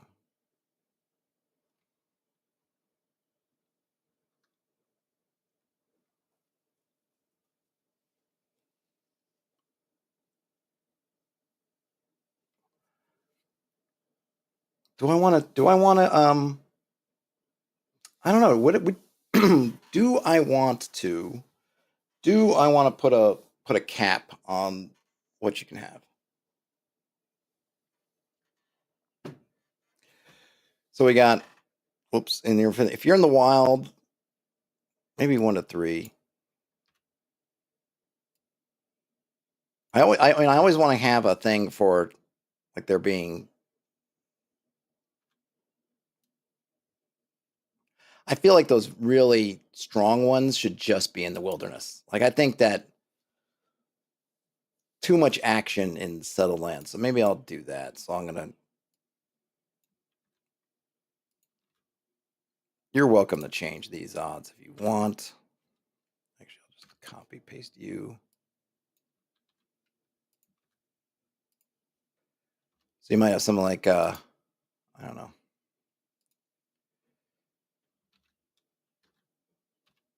Second level. I got max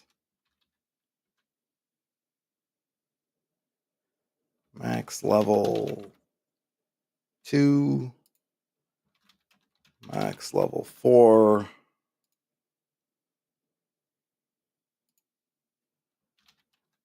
max level 6.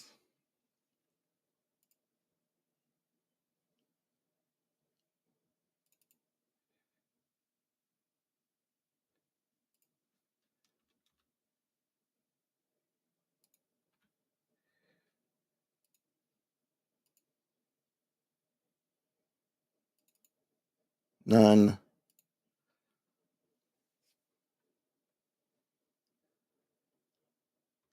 And I'll put some things near 1 effect. Max level 2.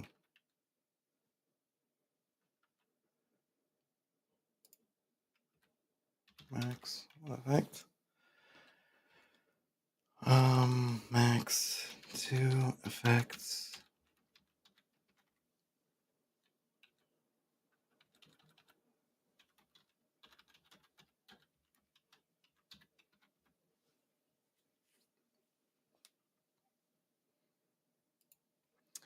I might need to get more granular with this, but I'll start here. And so settled 1 to 4. And this is definitely none.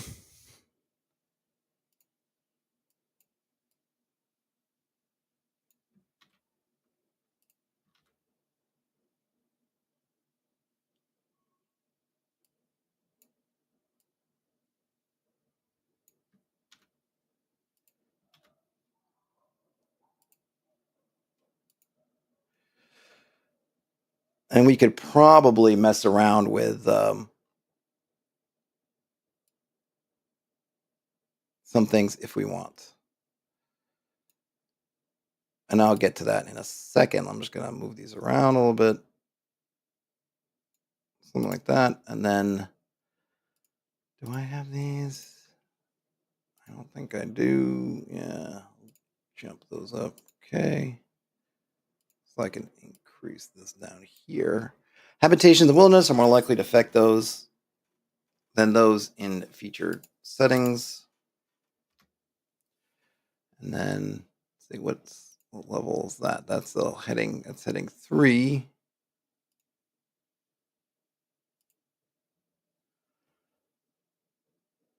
Let's see. We can have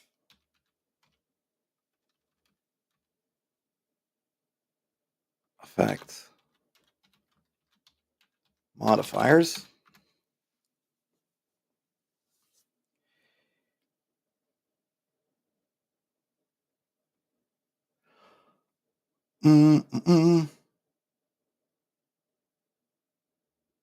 Yeah. What modifiers do I want?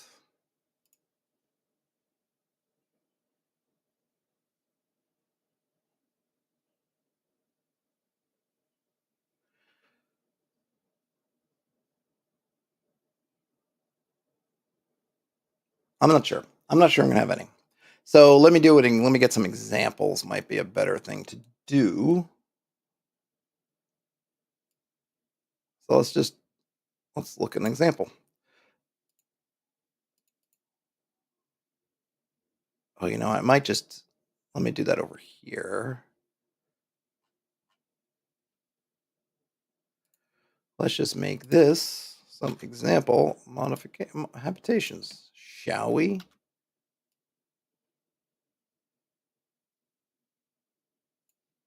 Did copy paste, right? Yep. Okay.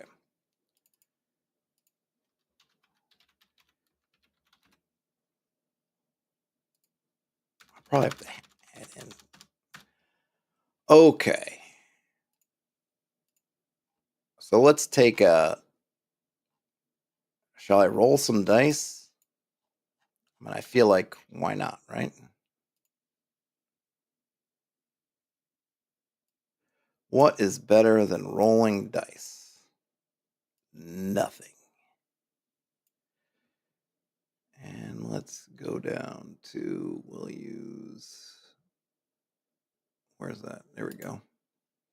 Okay, let's roll some dice. Let us roll some dice. So let's go back up here to, oh yeah, I gotta roll up. Okay, well, I'm not gonna, let's see. Yeah, I'll just, I need the, no, I don't. Well, yeah, I kind of do. Because the amount of points I have is per, is, so let's just assume, well, let me hear. Okay, we'll just assuming, I'll put a note in here so I can remember.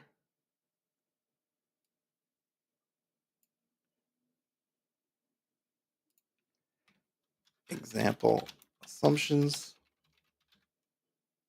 Well, actually, no, I don't need to do that. I don't think. Well, I'll leave that there. I don't think I need to do that. I'm not going to worry about, I'm just going to point up some stuff. So what I'll do is we'll start off and we'll just point us. So let's do a little kind of creepy village in the mist sort of thing. So we can look at it and say, okay, we're going to say that it's a minor community. This is a little village. So it's a minor community. Right? So we'll call it the hidden village. And this is a minor community. Oh, you're bolding again, everything, are you? No, you're not. Okay. Look like it. Minor community. And you're going to have,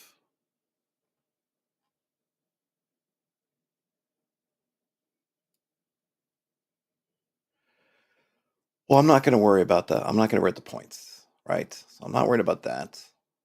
I'm just worried about these things. So it's got a no. Let's see. Well, what kind of spell effect would we need? So we go back. Go back and we're going to look at some spells and we're going to see what kind of things we've got here. So we've got Cure Light Wounds, obviously. Look, you could have some interesting things of, oh, you come here and it heals you. Sleep spell, it's creepy. Well, I was thinking more of like it's hidden, like those kind of, like I was saying, the kind of village that seems to be sort of hidden in plain sight kind of thing. So protection from evil is a good one for that, though it's evils. A lot of animals and things aren't going to be, they're not really evil, so it doesn't really track. We can use it because look, it's supposed to be inspirational, so we don't have to go by the letter of the spell. But I think invisibility would be the thing, and I would say, where's 10? I would say it would be the 10-foot radius one. If we have it here, is NBX 10-foot radius? Oh, where's visit? There it is. Oh, it's a 3rd level spell.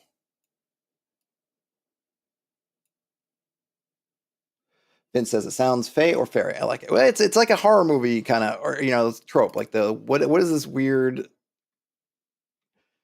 What is this weird village that seems to be there? Minor community, hidden in plain sight.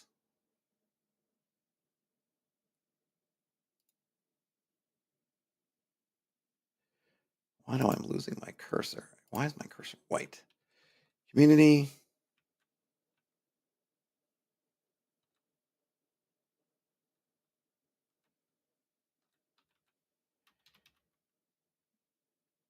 In a wild region hidden in plain sight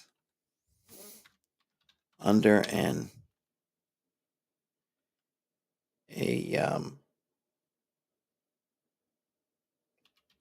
visibility radius type effect. And that would be, what did we say it was? Visibility 10-foot radius is a 3rd level spell. So that would cost 80 points.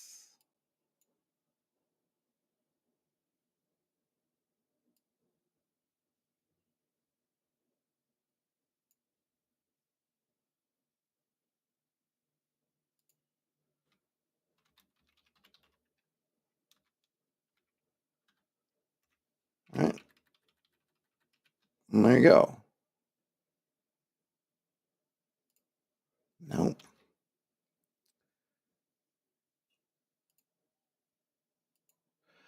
Minor community in a wild region, hidden in plain sight. Radius type effect.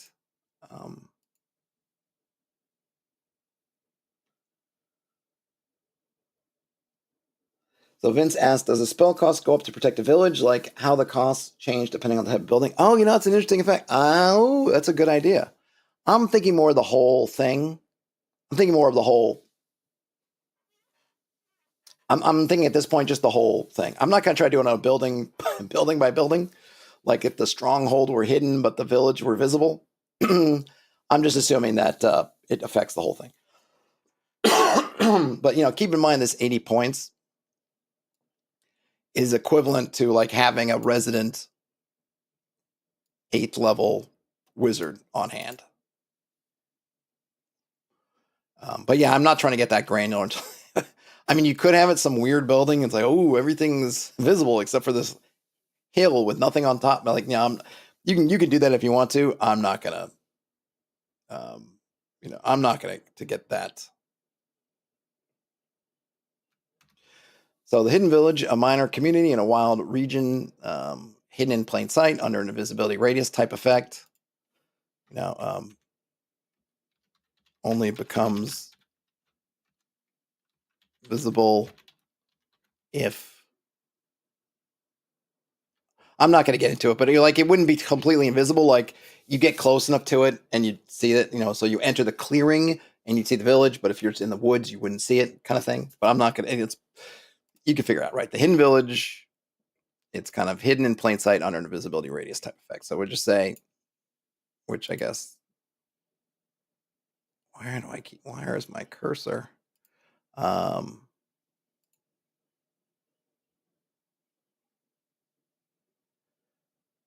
invisibility type effect.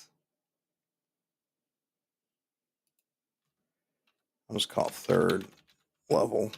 Just want to make sure so that people can see the math. Okay, right? So that makes sense. So what's another one we could have? So let's look at, because we can kind of reverse do this. So we can look at and say, let's go up to our cleric spells, right? So we might have something that's under a powerful curse.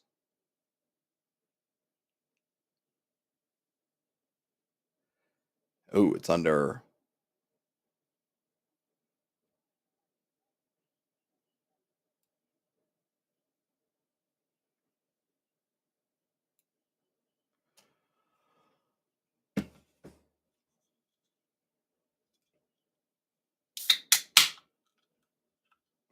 We could do something like that.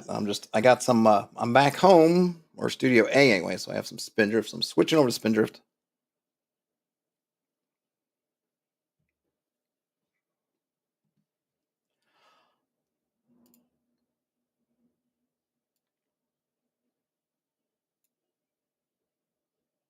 Okay, so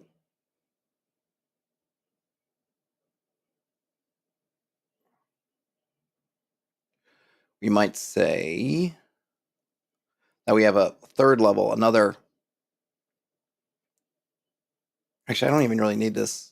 All right.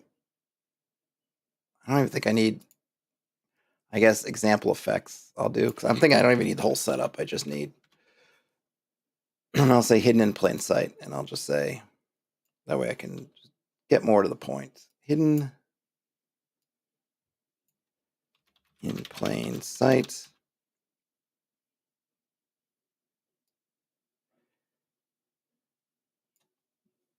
The community is under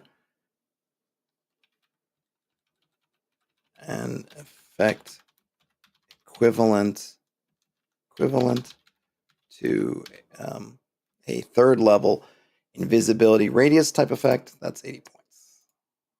All right, where did my cursor disappearing? Why are you doing that?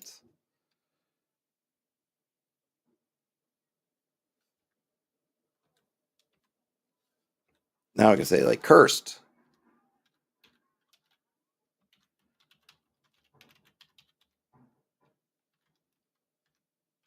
Community. All right. Oh, I have plain sight.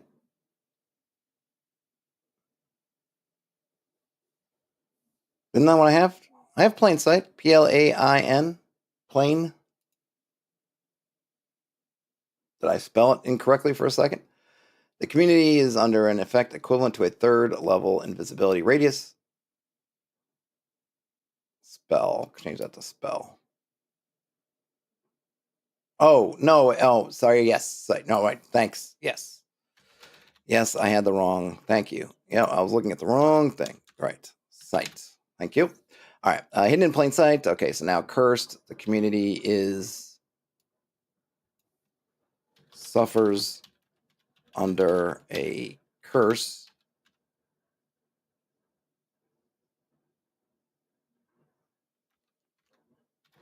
Third level.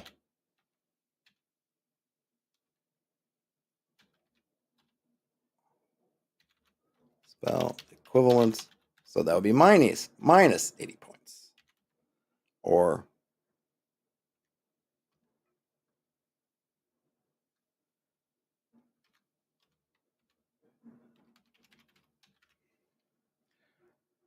do I have the plot?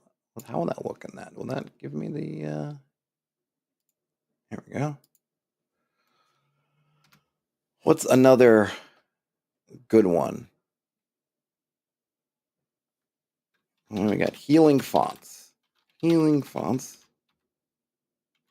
Dwells in this community. Miraculously heal hurts and injuries.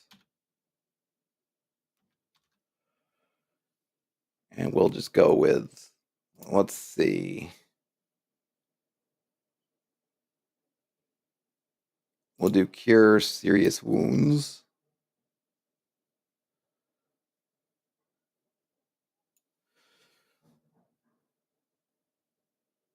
Which would be a fourth level equivalent.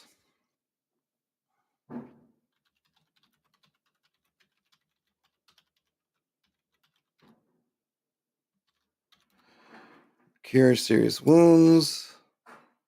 Make it 160 points. Oh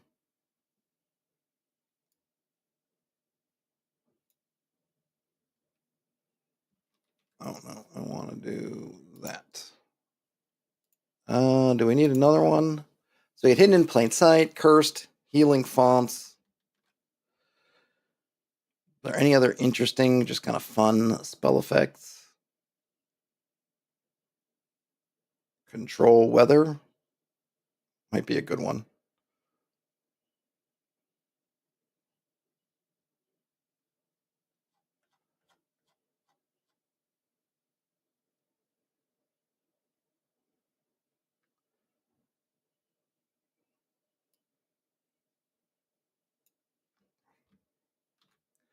Oh, let's see. Vince says commune. Maybe their leaders are dead.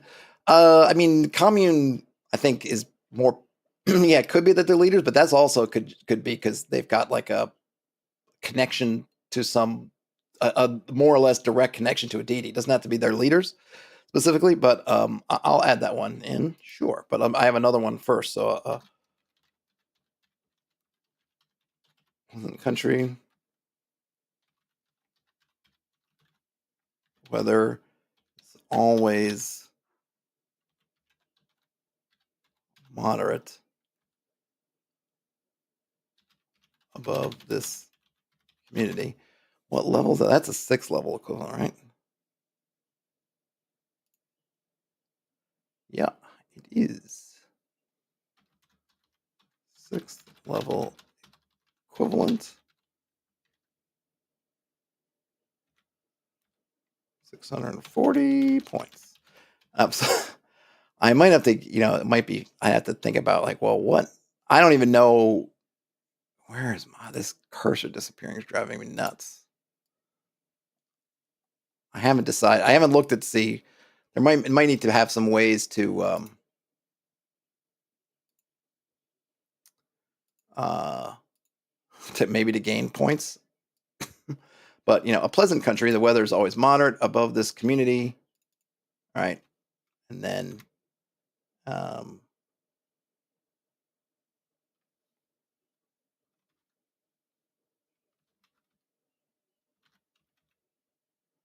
let's see now. Shoot the. What's the word I'm looking for? There's a word I'm looking for, and I'm not the.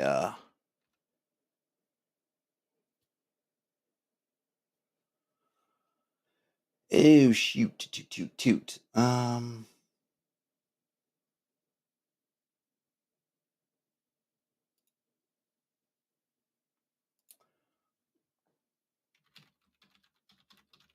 No, I can't. I'm trying to remember a book and I don't. Sacred. There we go. Thank you.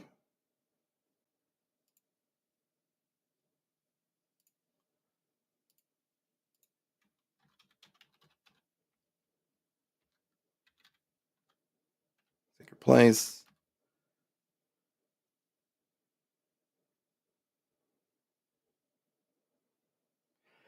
Yeah, I mean, sure.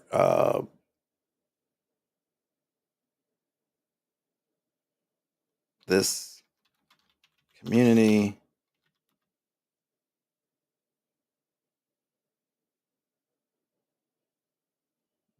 community has a direct, what's the word? Direct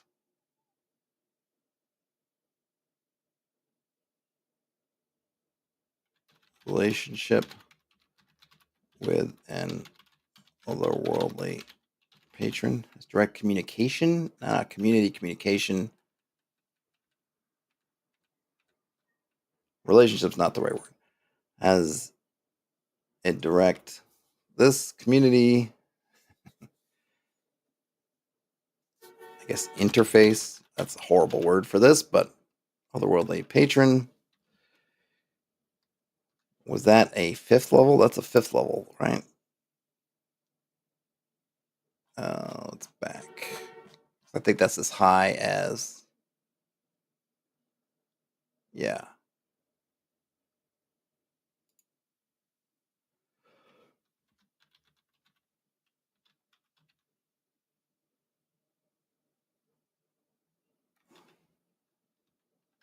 Spell.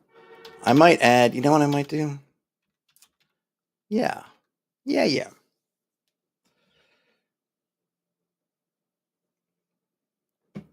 Fifth level spell equivalent, but we'll just put 5th level for right now because it's got to be. I feel like that's pretty big.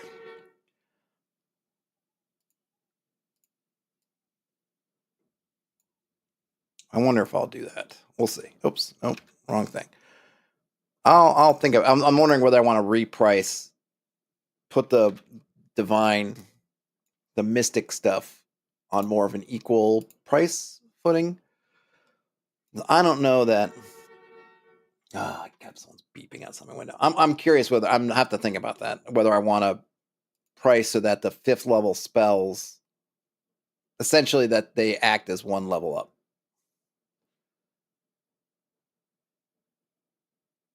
So what's the first level? What are first level magic user spells, charm, detect magic, floating disc, cold portal, light, magic missile, ventriloquism, sleep, shield, read magic, read languages, protection from evil, and cleric first level spells, cure light wounds, detect evil, detect magic, light, protection from evil. I guess they're about the rest about the same. I guess I'll leave it alone. I feel like commune's awfully powerful for being not being as expensive as some of the other ones, but I guess you can put some limits on it, how often they can do it. Maybe there's a anyway, we can leave it. So you have some example. So I think that's pretty good, right? And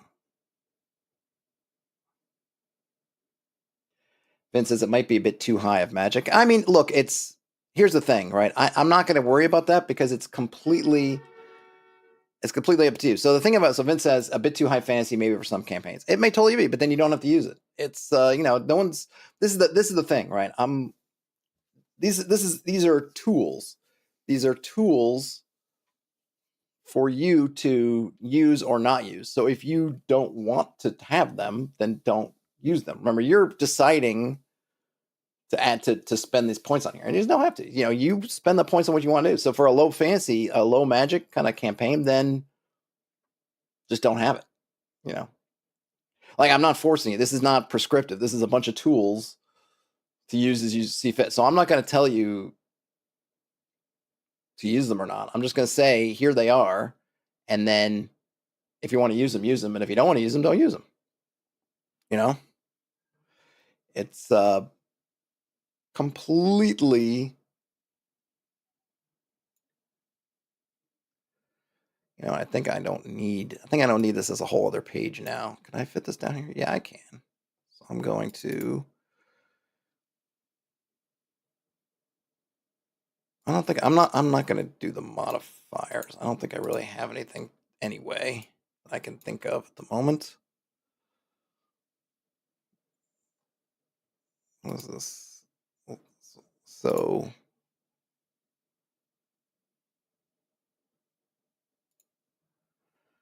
example. There we go. Yeah, I don't need to have this over here because I've got plenty of space. So I think that the key thing is, Vince, it's just use as much or as little of this as you want. You make your campaign what you want it to be. So if you want it to be kind of low magic, then you make it low magic. I don't care. I mean, not that I don't. Yeah, no. I mean, in one sense, I literally don't care. It's it's not that. It's really it's a tool. It's a tool. Use it, don't use it. It's a hammer. If you want to, or whatever, right? I don't know. Insert your metaphor of choice, I guess, simile of choice. All right. So the next thing. Oh, so let's see. What else did I have? I wanted to do. Oh, features. All right. Okay, I can get rid of you for right now. So.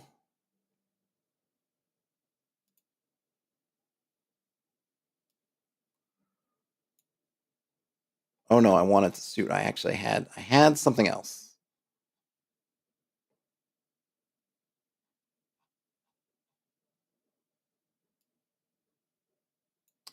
Yeah, I'm gonna need. All right, yeah, let's gonna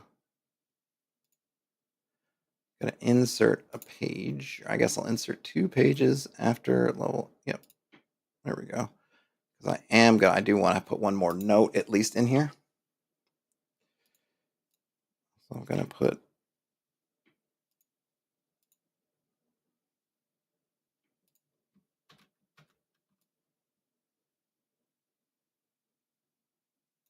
And I want to have.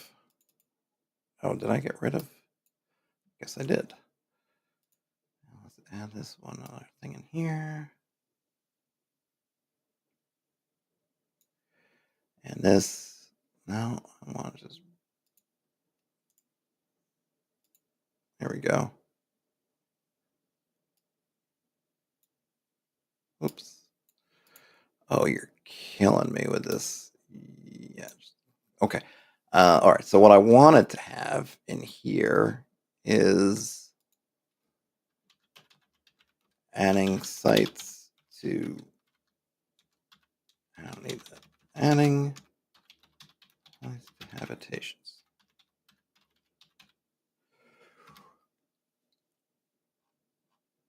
No, I don't think what did I do for, I don't think I have, let me go back up.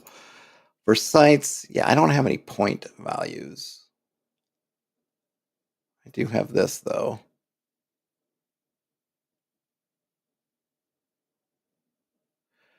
Um,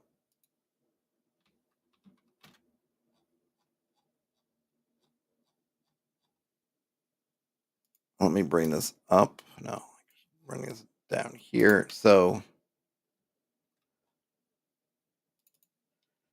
an alternative way of adding effects to habitations is to place a habitation on the location of a site.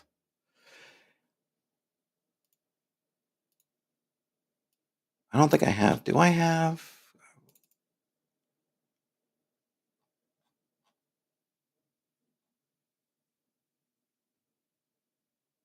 Habitations spread.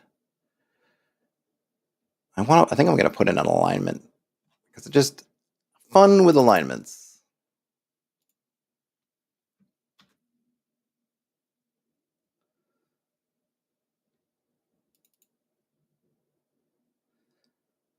Fun with alignments. Where would it go? It would go around here. Where?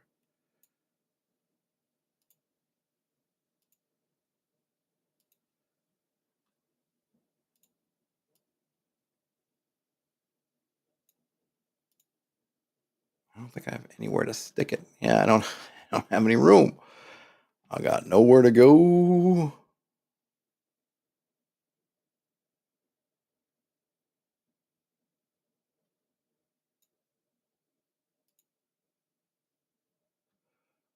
There we go. Okay. All right. So we got that there. An alternative way of adding effects to habitation is place a habitation on the location of a site.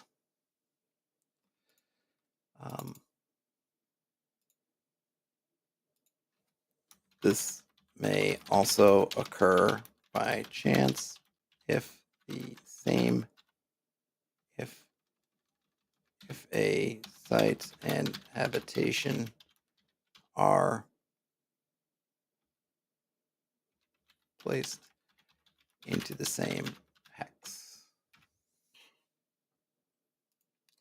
Okay, so alternative way of adding effects to habitations is to place a habitation on the location of a site. This may also occur by chance if a site and habitation are placed in the same hex. If the habitation and site share the same alignment or one is neutral, the effect, what would be the word? The effect of the site on the habitation. Okay, hold on a minute. If the habitation and site share the same alignment, the effect of effect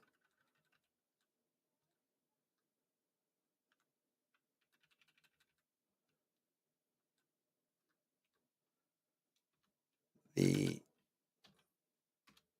site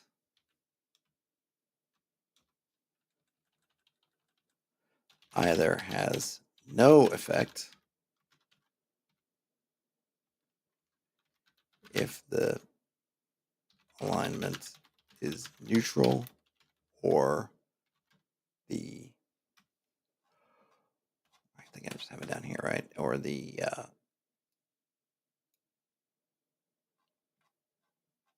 the type of site is mundane. If the habitation and site share the same alignment, the site either has no effect if the alignment is neutral or the type of site is mundane. I guess I should on the habitation.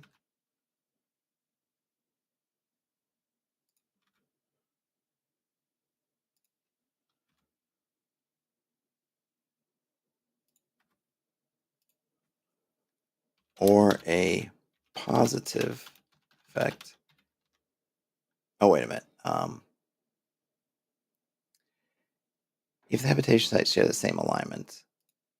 Oh, see, I'm running myself into circles.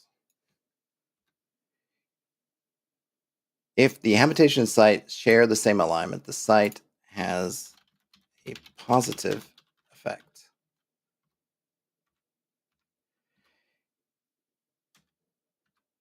Why are you doing that?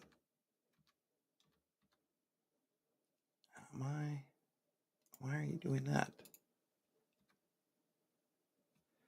I want a tab. Why are you giving me some weird...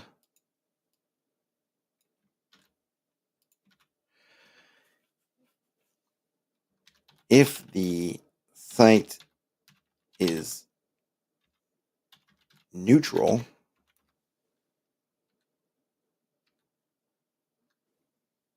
it has no effect on the habitation. If the site is of opposite alignment,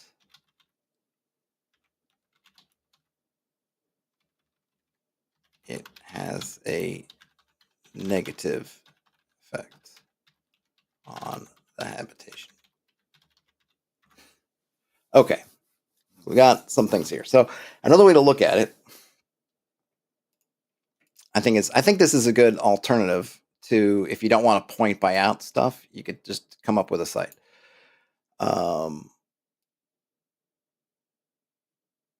then we can, I don't think I need this because I can just reference what we have, but I might need a table for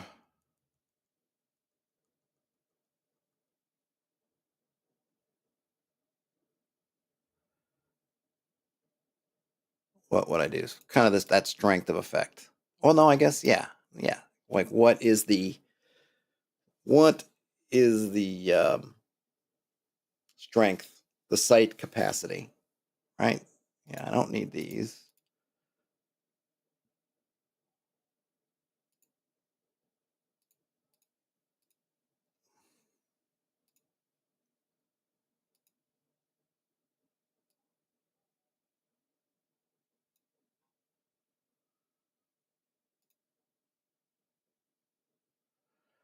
I don't need these.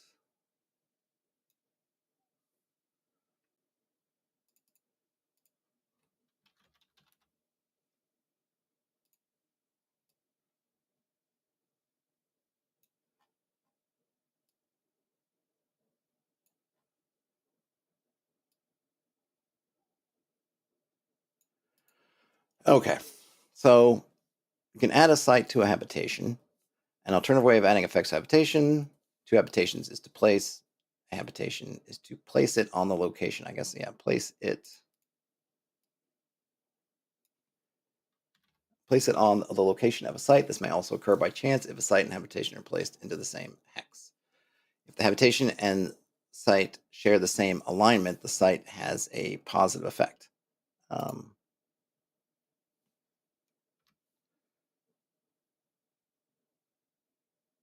What's the word I'm looking for? So the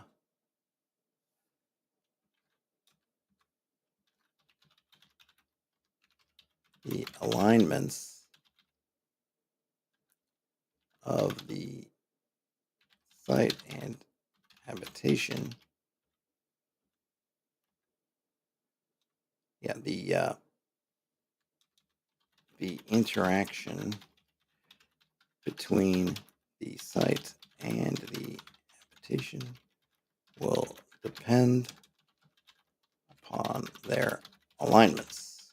And then we can can make these into bullets to kind of set them off a little bit better.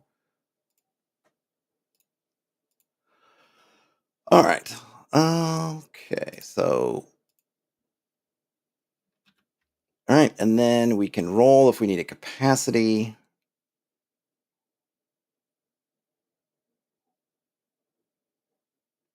Oh, these I don't need. Yeah, these I don't.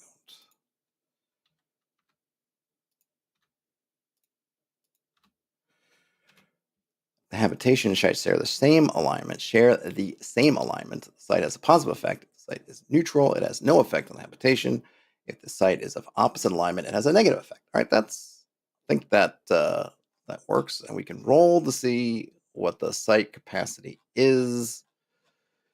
Do we want to manipulate that in any way?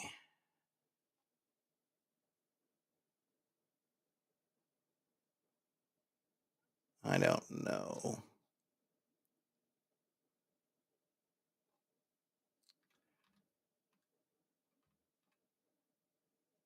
Just for formatting reasons, I don't have these.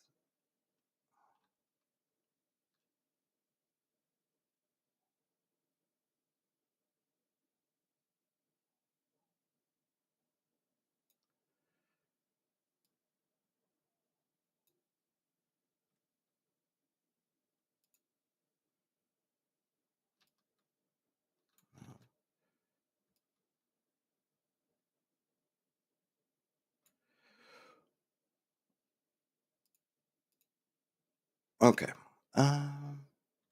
Yeah. All right. Is there anything else I want to say about that? So we can add sliced habitations. We've got our magical missile supernatural effects. We got that.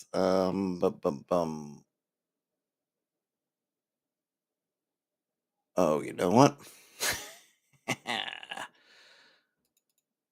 uh, I might need to shift this stuff down.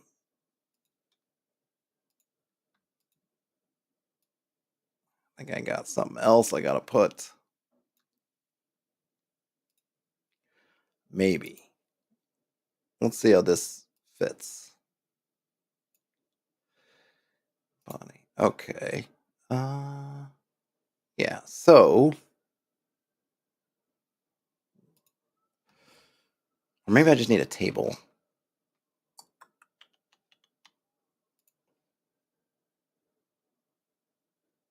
Yeah, I think this might be well, I'll leave that there because I might need it anyway. But we need another table. We need I don't need that many rows, I don't think. But what we need is I can roll a d6. That's fine. I always could use why are you not giving me what I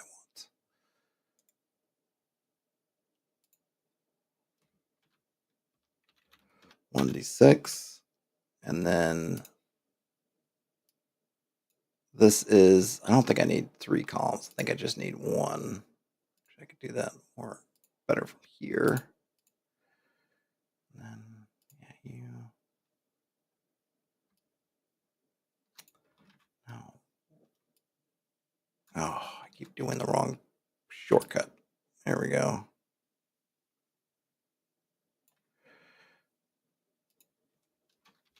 Source of effects.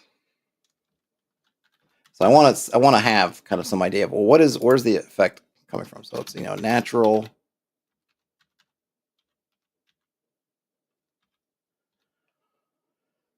I mean, one, it's just like the nature of a. All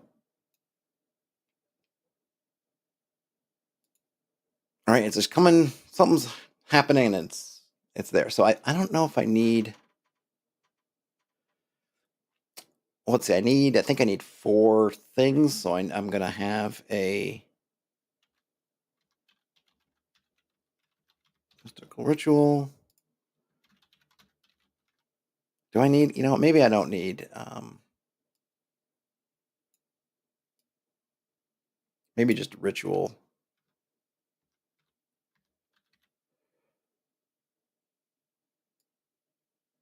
Good enough. I need, and then an object. Does that cover?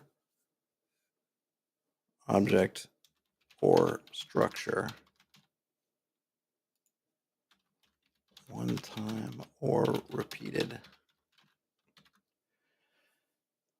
I think that covers. Does that cover it? Is there anything else I'm thinking about? It's either going to be a natural phenomena, a ritual, one time or repeated, an object or structure, or maybe some kind of, I guess, otherworldly intervention might be another one.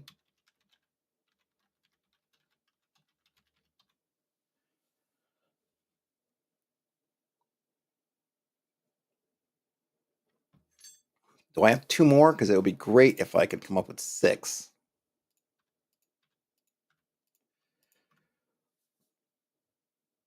So ritual, I could split up ritual into two, which would mean I just need one more.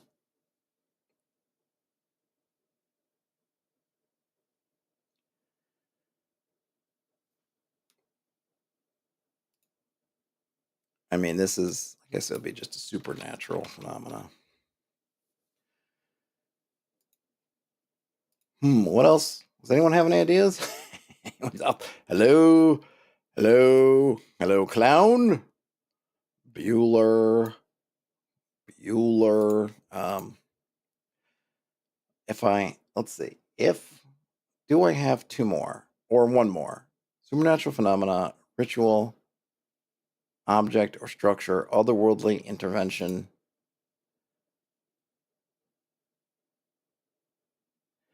Um, uh,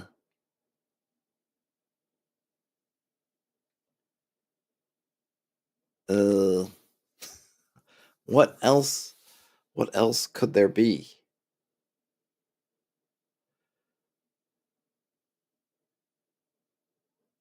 Supernatural phenomena, a ritual, either one time or repeated, an object or structure,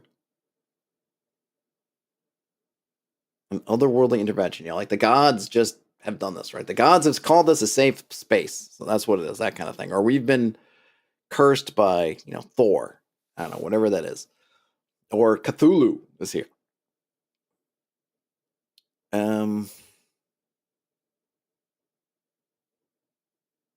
Supernatural phenomena covers a lot of ground, and that's fine. Could be, which is fine because I just want these to be basic. But is there another one?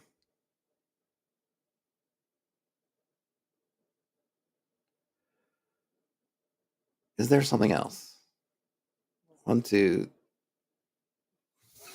It's like I do 1, 2, 3, 4, 5, 6.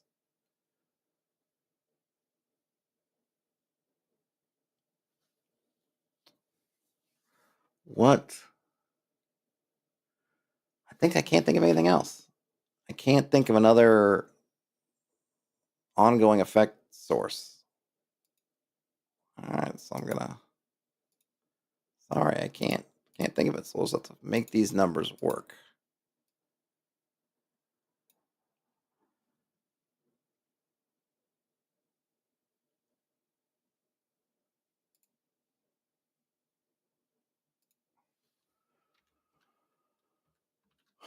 We'll do this. We'll do this for now, and then I can maybe amend this later.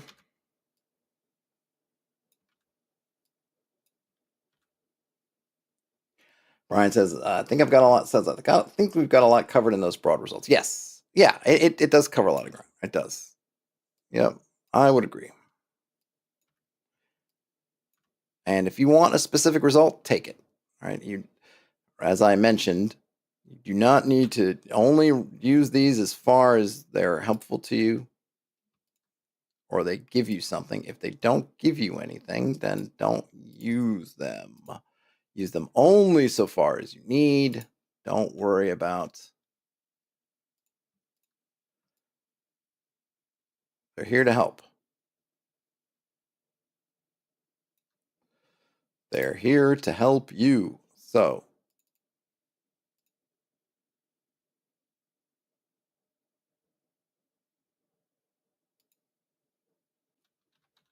effect sources.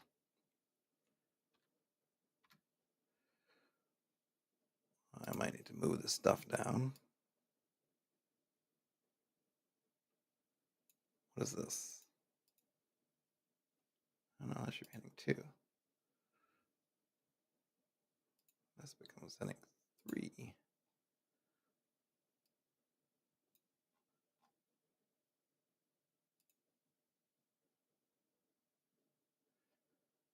I suppose this becomes heading 3 too. No, not you. You become heading 3. Okay, yeah, I think I would agree. I would agree with the assessment that we've got a good amount of stuff. Just make sure I'm saving here. Drag these down a little bit so I can open this up a little bit.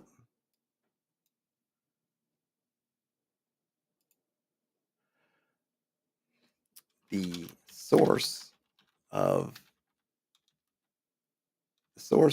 the effect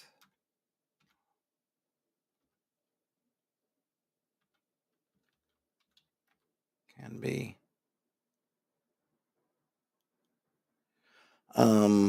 yeah, what causes habitation to fall under the influence and effect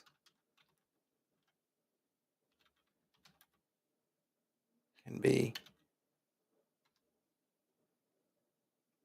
what causes habitation. Now the cause of ugh. I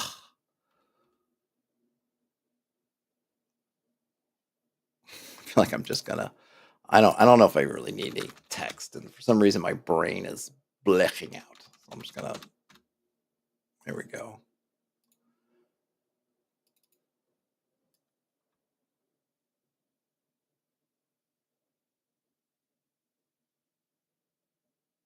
I hate when it does that. It's like it permanently makes it.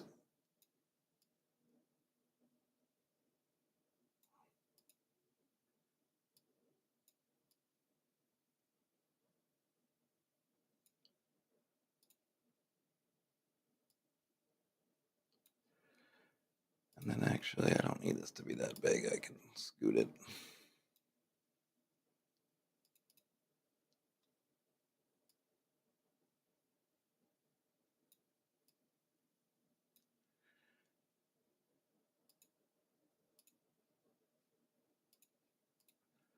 There we go.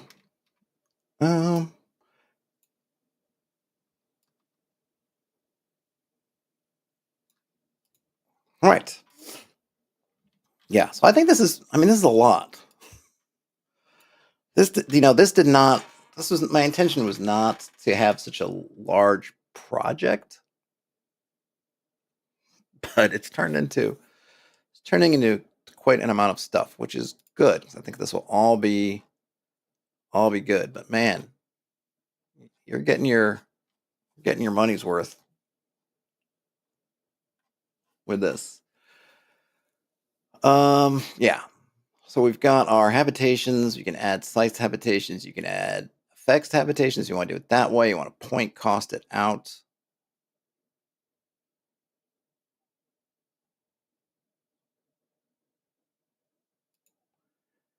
You can add a site to your habitation. So now I think I don't need that. So I want to let's get something down on features before I'm on my way to a 300-page book. I hope not. I hope not. So features. So this is kind of the last. Okay. Famous last words. This is kind of the last piece that I think I'm looking to add into this, just overall, which is if you wanted to roll up some stuff. What kind of this is that subhex feature, or you need something like, oh, there's a hole, or oh, there's a little hill, kind of like that, and you want to throw that in there. So I don't know what kind of numbers I'm gonna have. Why does it keep doing that? I'm going to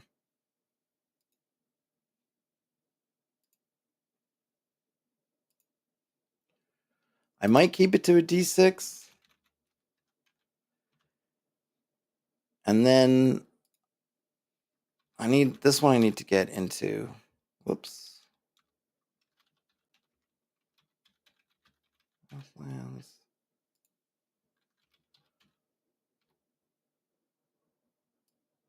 I guess we'll do, I don't know, put river. I'll put those at the end, I guess. We'll see. Forest.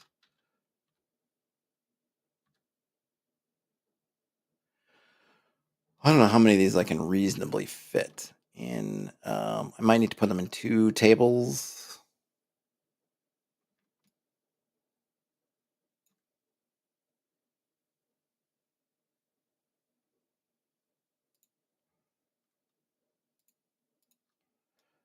Oops. No.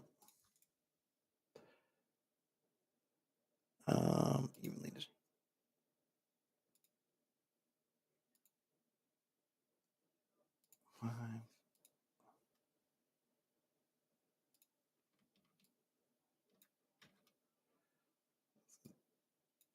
Oh my gosh, I need to get my table. There we go. That is what I need, I think. Or is it gonna, or am I shifting it over? Yeah, I am going outside. You scubbanog. Okay. Clear grasslands, forest. What are my main things here? Barren. I'm gonna put the waters together. So we're gonna do, I'll do woodlands because I've been using woodlands. That's fine. I'll put the woodlands, hills, barrens. Did I just 2 more? Because I'm gonna, oh yeah, no, swamp I'm gonna do with waters. So jungle, mountains, desert. That jungle, mountains, desert. Jungle. Yeah, I need 2 more. Can I squeeze 2?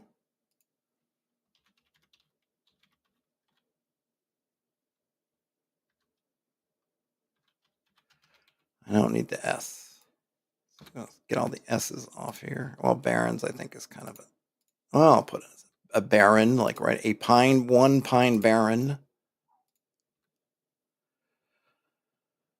Still, oh no, it does fit. It does fit. Well, this actually can be on 2 columns because that is actually fine. Can I just, is it, I don't know if this is, whoops, I keep doing that. Let's evenly distribute. Okay, now can I make these, I want a bottom line. Good. All right, so we got, and then I'll do water stuff on a separate 2, oops, 1, 2, 3, 4, 5, 6. All right, let's see. What kind of,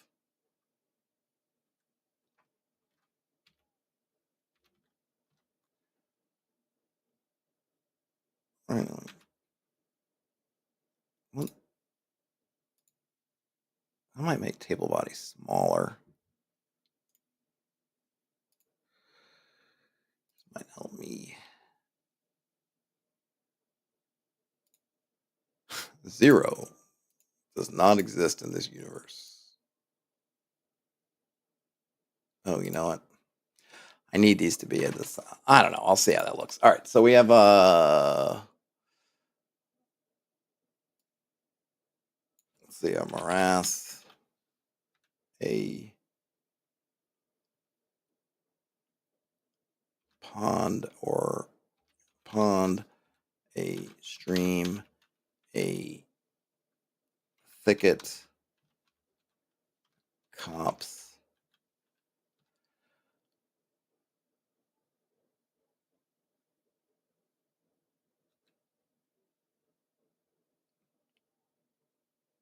Oh, I don't have any. Oh man, it's already. I'm already. I might need more numbers.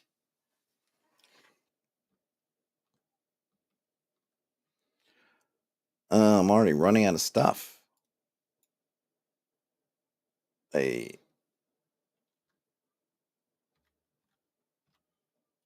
woodland. I feel like you know what I wonder if I can combine those because they're kind of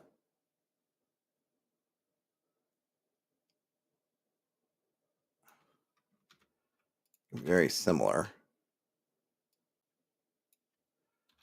I think I'm gonna need more. I'm gonna need a bigger die, or I'm gonna need 2d6, and might need to do a d66 kind of roll for this. Might be too much. Well, we'll see.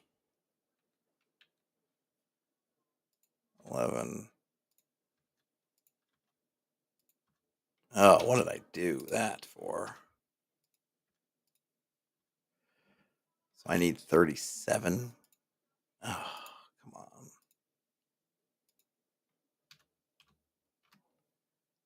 Whoa, that takes me all the way off the end.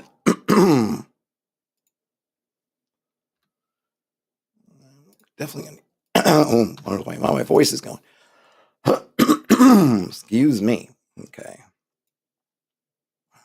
Jeez, I still don't get.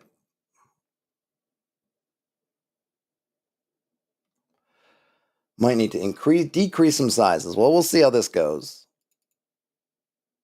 I probably will have multiples. So I don't need a super many. I don't think I need 36 different kinds. But now I can at least spread these out a bit. So I can do kind of water features. So let me try to hash this out. So we'll do water features in this column. Then we can do vegetation features here.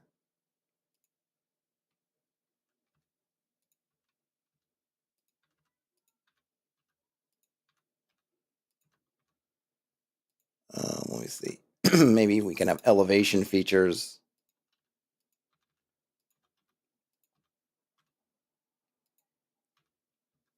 I bet you I'm going to be able to combine some to shorten this table up a bit.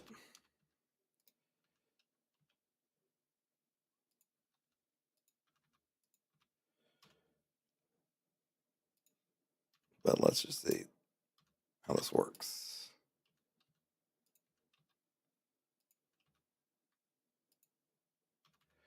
Oh man, just dipping below there. But I think I'm not going to need all these. So what I'm going to do to start is we're going to separate out our. So these are going to go here. Oh shoot. Yeah, thicket. I can delete these two. And then, so elevated features can go. So you got water features, vegetal features, elevations, some kind of falling features can be here. I'm not even sure. What other ones would I need? What do we think that's, so we have water features and of course desert, lack thereof, maybe something else. Vegetable features, vegetation features, things that are rising, things that are falling. And I suppose we could have like a none. It's just grassland, right? There's none. So maybe we can actually move that even further down. That's actually one way already to get rid of some. And then maybe some. See, we already have sites and things that are weird. But I'll put a weird thing in here. I'm not sure what those weird things would be because I don't want to step on sites.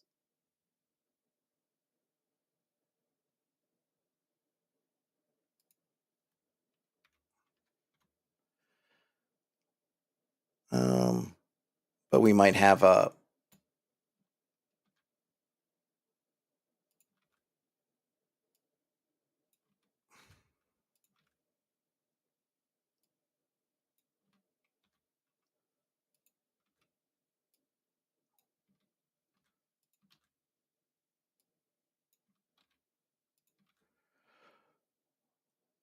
so we can do that, and then we could have, none. It's like there's just none. There's none.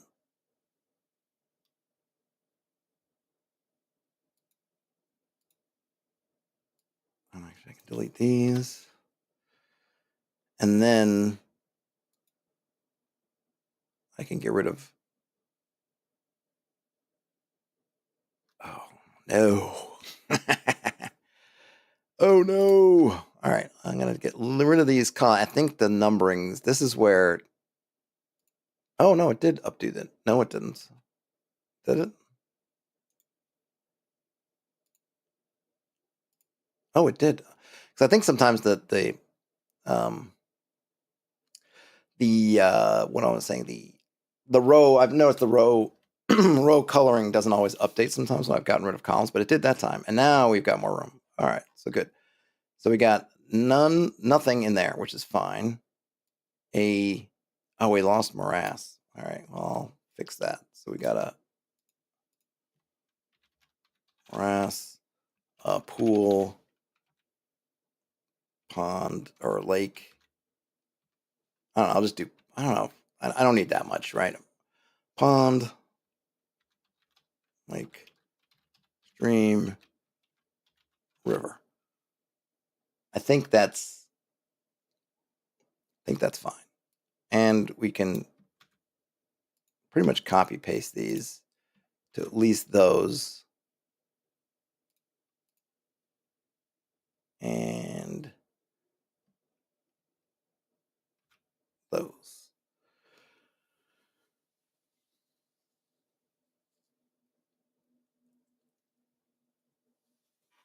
All right.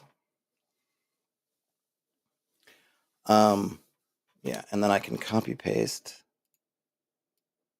this across. I think deserts are going to have obviously more of that because there's very little chance of there being water in the desert. But actually, maybe I could just put an asterisk, and I will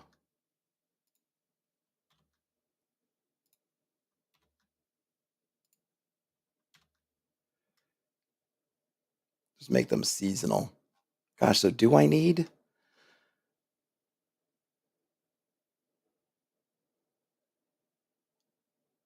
I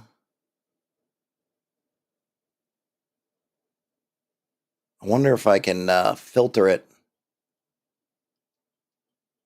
No, I don't know. There probably is some way to do this in a very clever way without using a ton of rolls where I can modulate the dice for different terrain types as opposed to having this big table. But man, I'm having a hard time.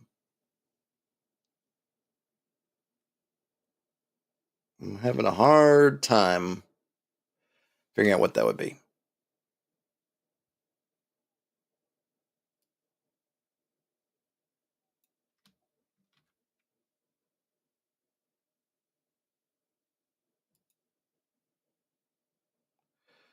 Because I definitely want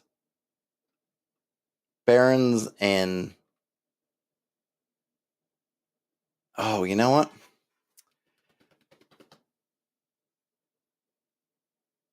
Yeah. All right. Yes. I'm thinking of this all wrong. That's what's happened. Okay. All right. I've got a handle on it. What I need to do, like I said, I think I need to be using. I've got here that say I was ignoring. I don't need to go with individual areas because I've got these.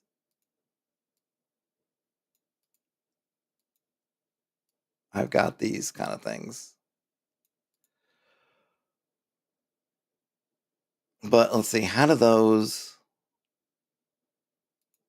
But you know what? Actually, it doesn't work because the feature types don't map. Yeah, unfortunately. Okay, so no, I haven't been.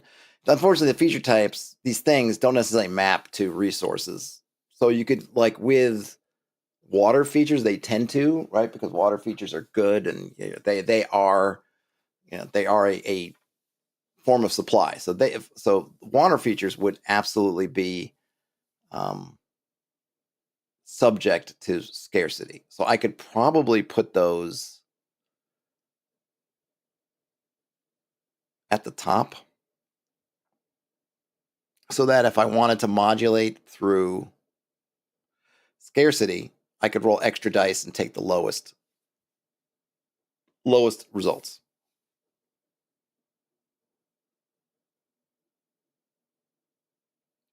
For like the tens die. So you could still get them, but you're less likely to. So maybe I'll do that. So I need to, yeah, we're gonna need to. So maybe I won't have a weird thing, which is probably good actually.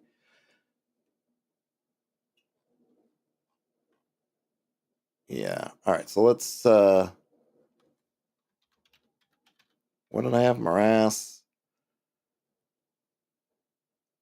pond, lake, stream, river.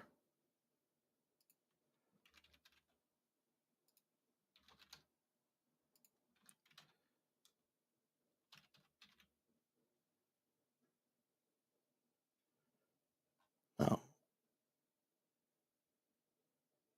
Pond, lake. How did I get 6 out of there? Oh, because I. Oh, oops. I got rid of an extra number. I knew I was missing something. All right. So we can have river. Actually, we'll put lake, river, stream. Now I can have 2. Pool.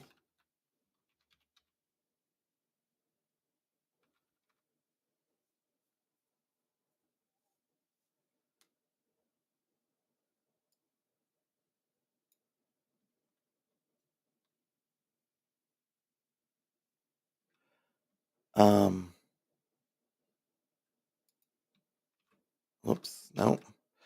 Morass, pool, pond, stream, river, lake. Okay.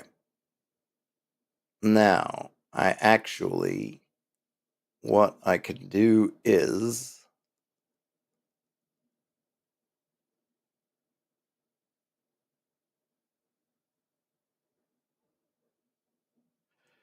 yeah, yeah. Okay. All right. So we're gonna get rid of these. Get rid of those.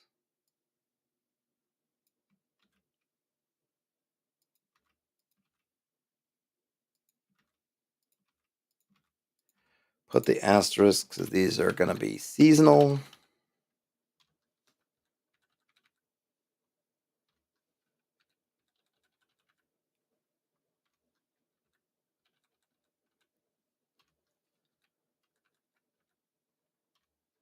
Seasonal, or there's an oasis, I guess would be the.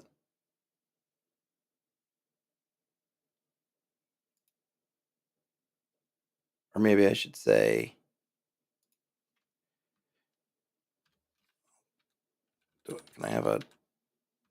I'll just put 2. I don't know. I'm just going to do it like that. I'll figure out the asterisks and stuff later. But basically, it's whether they could be a. Morass, pool, and pond could be a oasis, or the streams, rivers, lakes are seasonal. That's kind of what I'm meaning by that. So we have none across the board, which I might actually, because I don't really have anything to do anyways, just make it 1 and 2 just all the way through.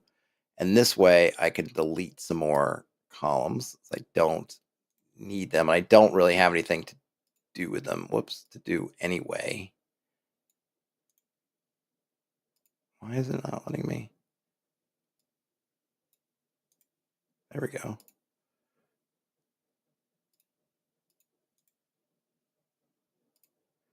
Okay, so now we end up with, but these I think I'm going to shift up. to the top. And these, I think, will be more.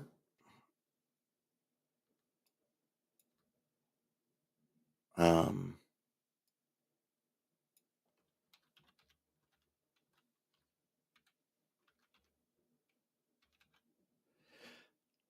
the vegetable ones might be more.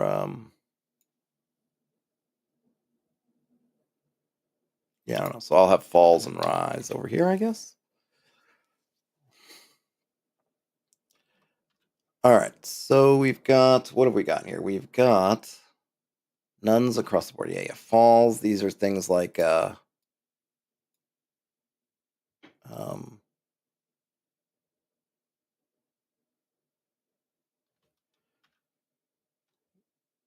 ravine, crevasse,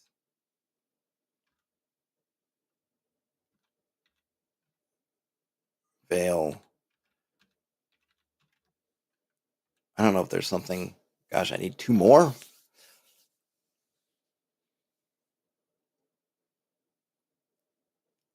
What other things are there? Where is my? You know what's really good about this? Ready reference sheets has some good. They get a little bit. They get more into the weeds than I do because in the ready reference sheets you'll find these things where they're telling you you can roll to see how the depth, which is good, but that's something that I'm not concerned about right now. That's something that I think if it comes up that you could roll for depth. I'm not interested in rolling for depth right now. Or if I do, I'd put it somewhere else. But to be honest, I just feel like they kind of have. They sort of have some implied depth. So where are the rises and falls kind of things? There you go. I mean, look, when you get it to ready references, you've got Dingle, Dale, Dell, Basin, Glen, Vale, Hollow. Oh, Hollow's a good one.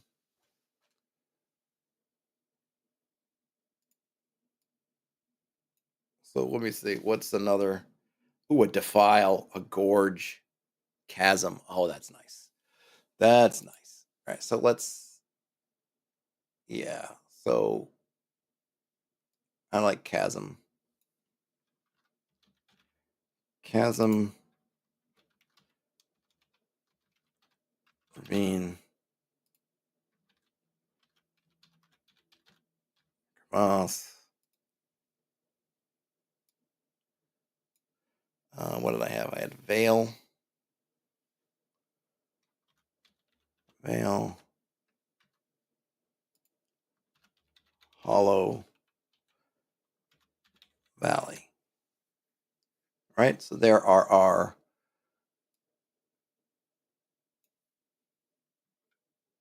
These will pretty much go across.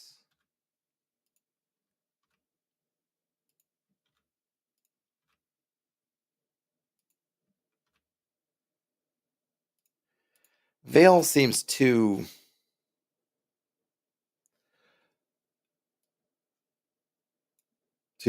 nice.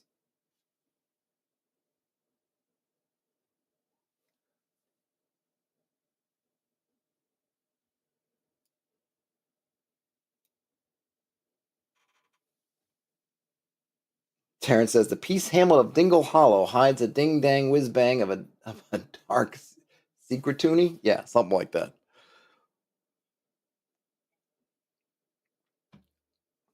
Something like that, indeed.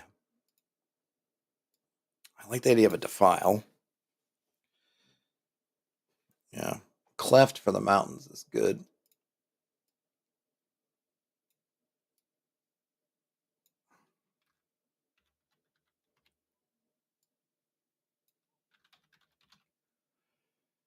And let's see.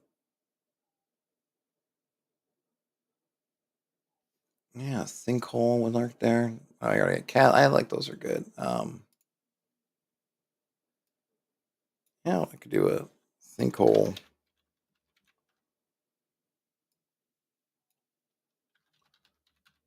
file. What we got here? Oh, gorge. Yeah, and I think these will also work for the barons. Bring me that floating fat man, the baron. And then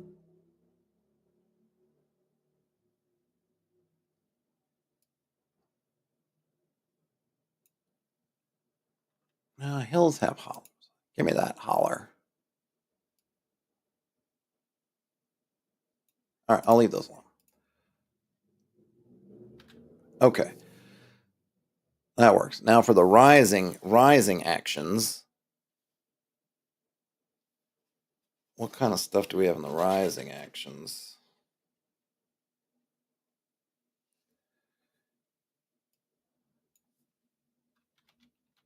You have a rock field, like boulders and such. Could be one.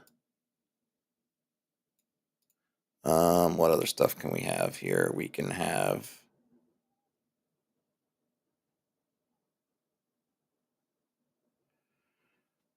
rise, which I had. A hill.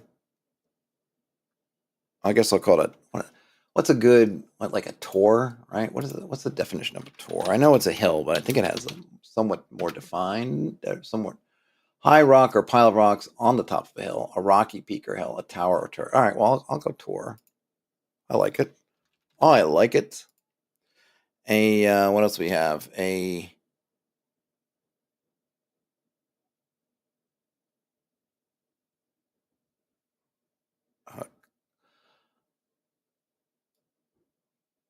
I'll mound, rise, tor.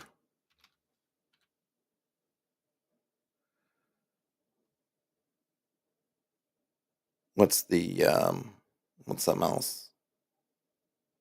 Cliff, I don't think should be in I don't feel like you just get to a cliff. Methinks you don't just get to a cliff. That's for hills and mountains. I think would have cliffs somewhere. Probably instead of rock fields they would have. Maybe they might have a. I'm not sure where cliff would go, but that would be weird. I'll write it in here, but I'd probably move it. So we have rock. Is that not a word? It doesn't work. All right, boulders. Boulder dash. Boulders, mound, rise, tor. See, ridges and cliffs. I feel like that's hills. Hills, barrens, and mountains will have ridges and cliffs. I don't think I want that here. So what else? What else can there be? Do I go with more smaller things? Like a butte or a mesa type thing would be I think that'll be in the barrens, maybe in the desert.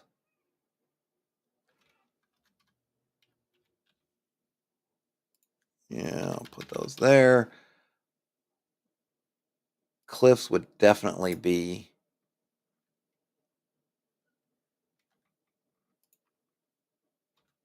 in barrens, hills, mountains, desert. I'm not sure we'd have cliffs in the desert. I suppose you could, right?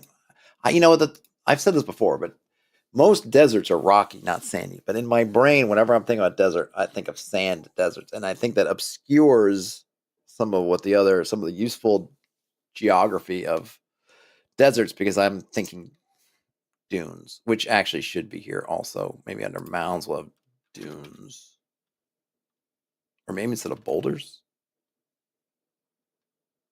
No, I'll put dunes. Um,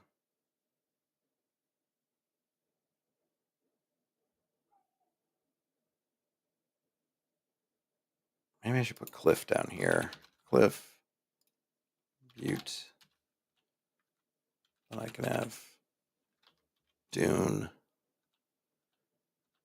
Get these off of here because I don't even have, because I think mound should be there. I think boulder should be here. It's just these two. I'm like I need two more. Anyone got any good?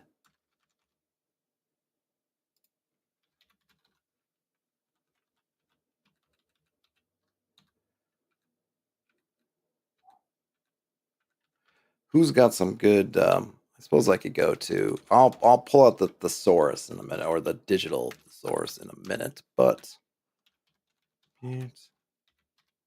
cliff hills definitely have cliff.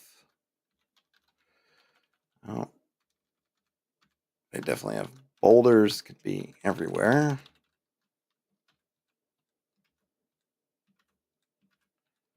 The universal. Also mound. Mound and rise probably both can be.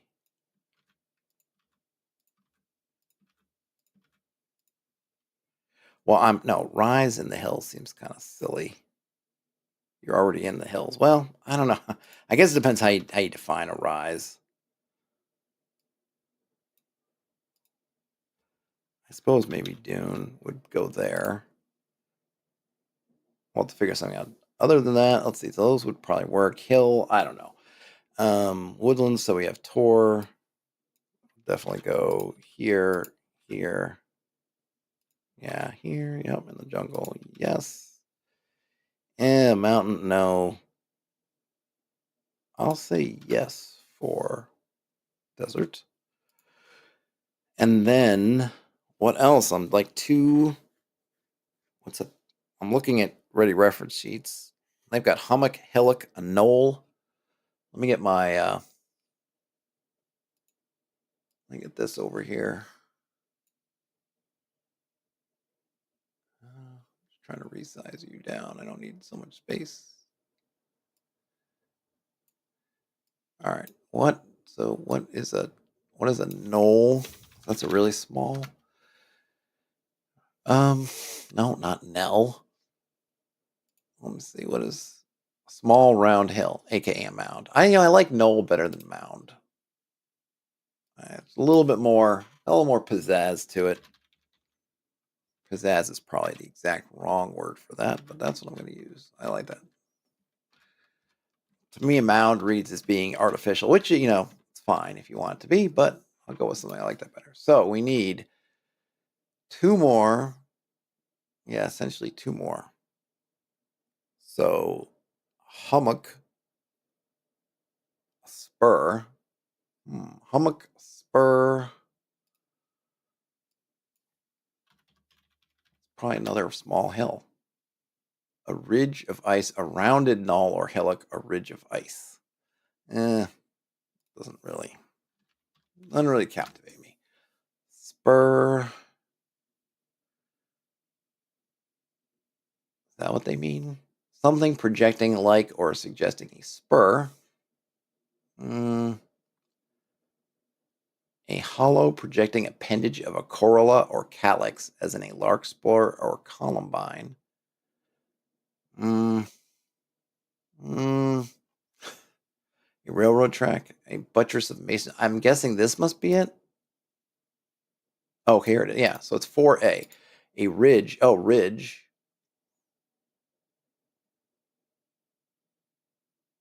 Is ridge and cliff kind of the same? Maybe, but I need stuff. So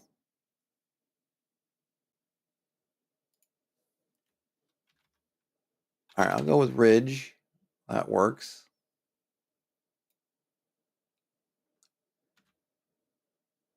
Works there too. All right, I need two more for these guys, and I need two more for these three all have kind of the same, which I probably could combine them on the one, but that's fine because it's nice to have them separate because I can get more if I want to differentiate the more I can. One for mountains, so desert and barrens accounted for, done.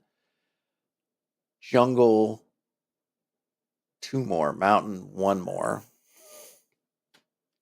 I'm not sure whether I guess I could have a peak, right? Right, like a peak. I suppose that could be for hill too. Oh, I don't need one. Hill's done. All right, good. Yeah, so you get to a peak. That's fine. Ridge, cliff. Um, what else could we have? What other synonyms for hills do we have? Let me see. What are different types of natural elevated lands called. I don't know if that's the right word. I'm just throwing it in there. Let's see. Yeah, assist me. I'm ready to be assisted. Mountains, hills, plateau. Plateau. Oh, here we go.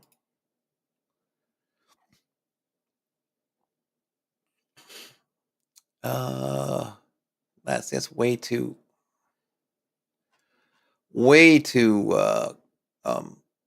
detailed, way too granular. But I do like plateau, which I can use. I don't need it. I don't need it because butte and plateau are kind of the same, aren't they? I'll take, actually, no, I'll use plateau instead of butte. I will do that.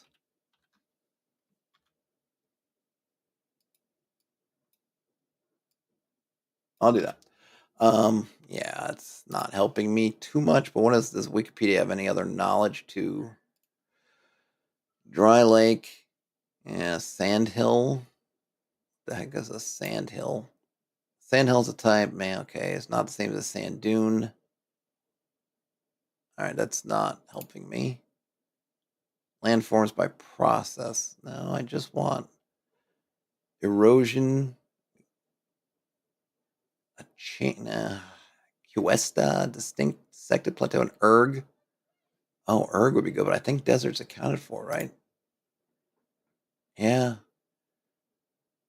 Boulders, dune, tor, knoll, dune, tor, plateau, cliff.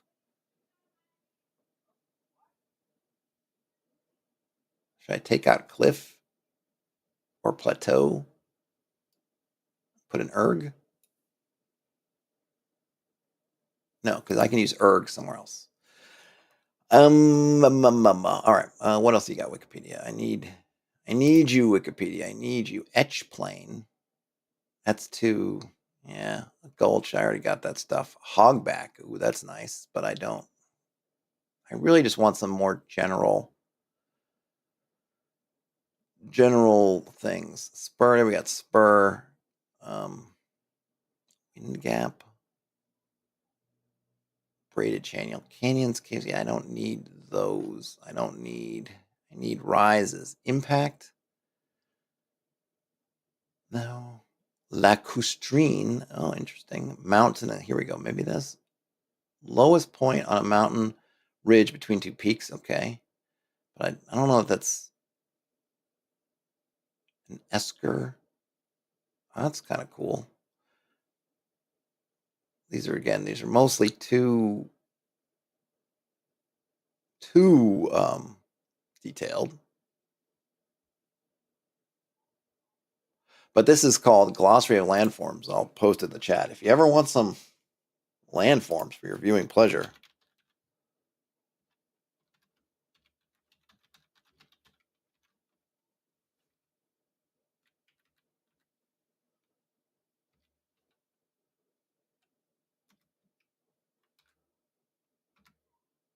There you got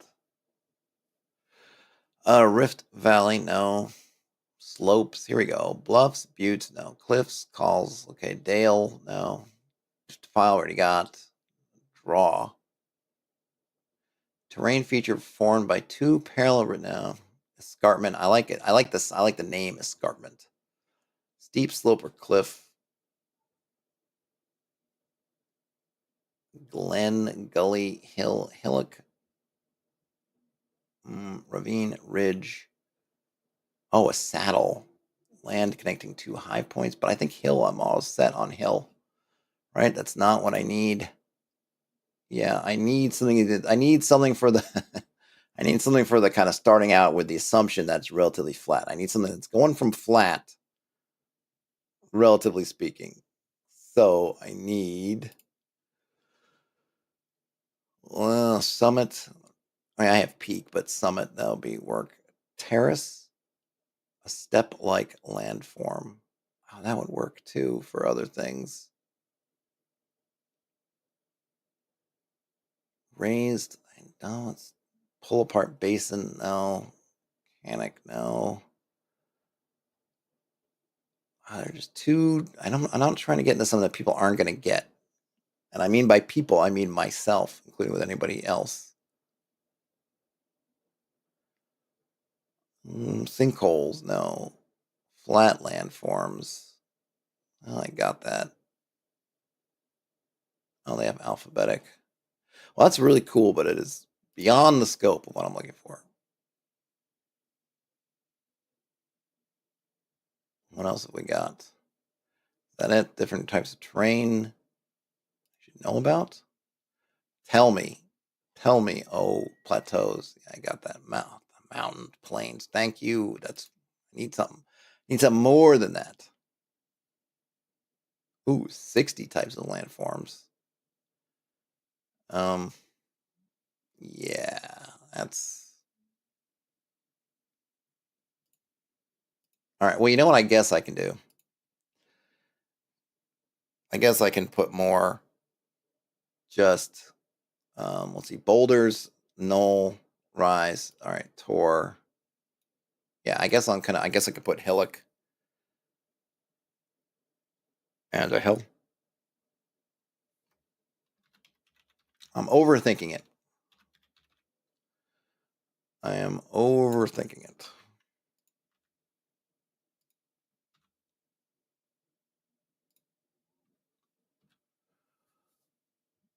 And then we've got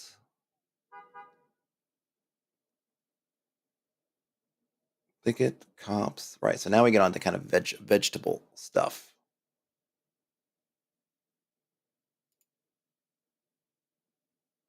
Thicket, copse, stand,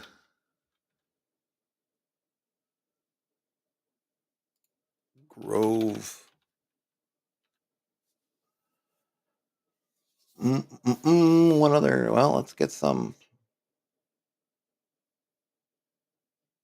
There we go. Where are you? All right. What are? Let's see. What are? What would you call it? I don't even know because I want to say groups of.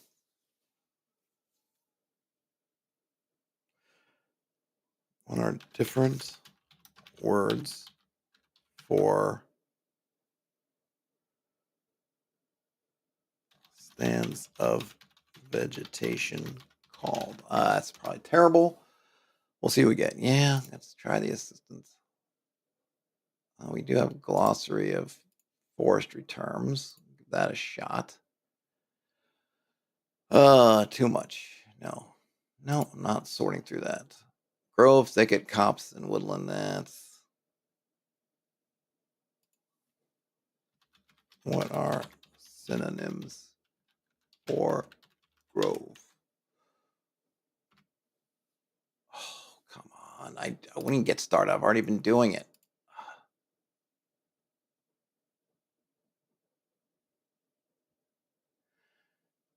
A bosque, a dell, a glade. Didn't I use glade already?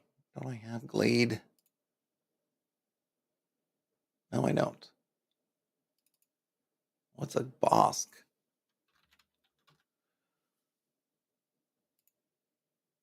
No, wrong window.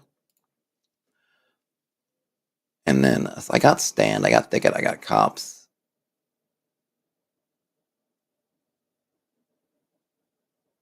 What is a glade? No, I know what a glade is, but thicket, copse, stand, grove, glade. Oh, prairie for flatland. I just have none. I mean, if I think prairie is kind of just a synonym for grassland, so you could just call it a prairie. I wouldn't use that, I guess, for this. Or at least that's my thought anyway. That if you could just call any kind of grassland a glade. What's a bosque? Define bosque. I've heard of bosque pears.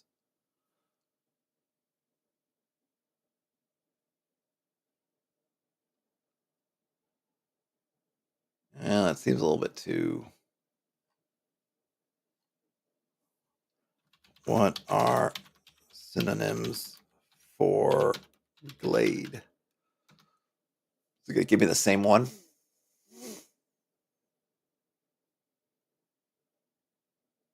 Meadow. Meadow will work for the, I don't think for the grassland. I feel like it's all meadow.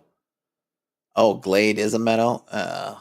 I was thinking it was, I don't know, for some reason I didn't have that put together. But, that will work for woodlands. Not for, I mean, this could be one where I just have it. I might need to put, 51 to, and just have a few.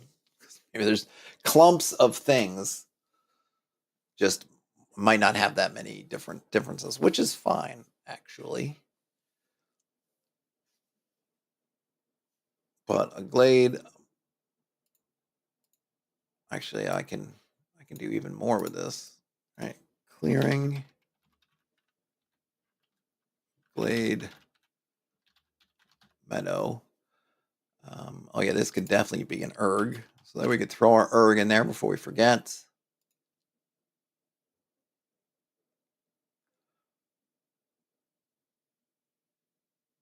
We're doing, oops, duck AI. What words mean a small forest? Tell me that. Do we have any words? I got cops. Wait, stand. Woodlet. Did I use all those? I think I have thicket. I got thicket. I've got copse. I've got stand. I've got grove. Dell and woodlet. All right, well, there you go. Solved and solved. Whoops.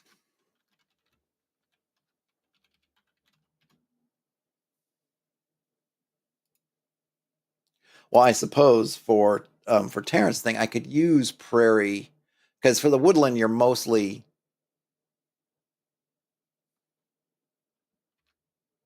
I don't know, prairie seems like it's too vast, right? Would you just call um, just some open grass prairie? I feel like prairies are bigger, aren't they? Big, aren't they? I guess I mean is aren't they referring to big things?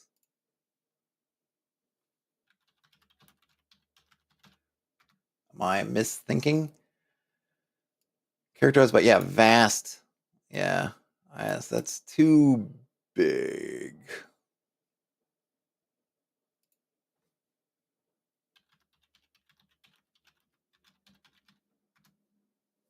Field, pasture. Pasture might work. A lawn.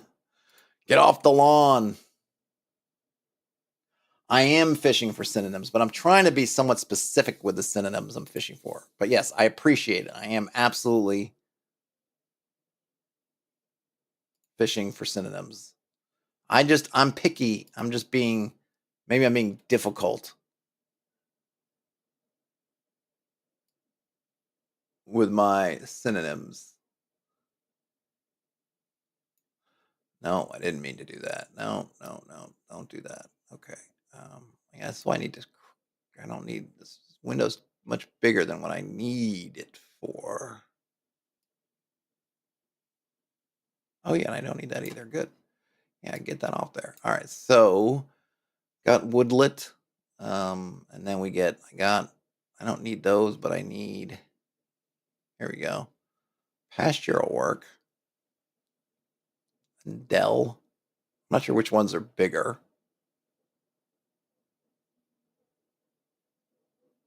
I thought Dell, well, what is a Dell? Because I'm getting it in different things. Is it a clearing or is it what's a wooded valley? Oh, so it doesn't belong. It doesn't belong.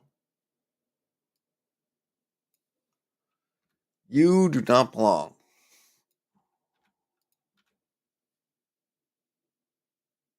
That was the problem.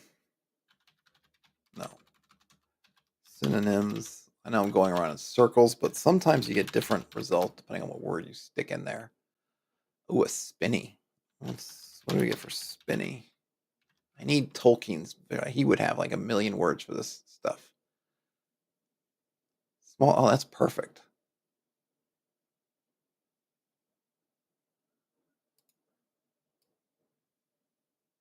I know it's asking people to do a little, but you know, I'm willing to do that to fill in my gaps here. I am willing to do that. Oh, you know, I can have thicket. That's what I was gonna do. Forgot. I was gonna put thicket in there because we can have thickets. So I gotta move all these down. Pasture. Meadow. Oh yeah, I don't. Oh, but glade. Let's see. I don't need glade. Or was it glade? Did I? Oh gosh, was it glade the clearing or not the clearing? What did I? Did I ask for definition of glade?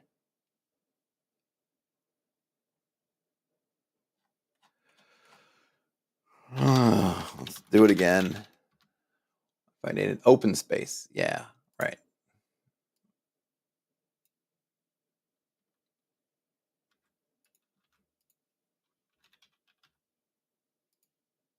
Yeah.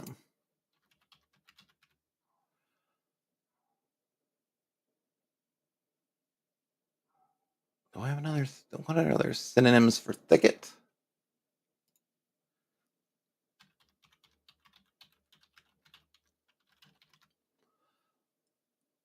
Brush, grove. Oh, bramble's a good one. I kind of want that here. It could be here too.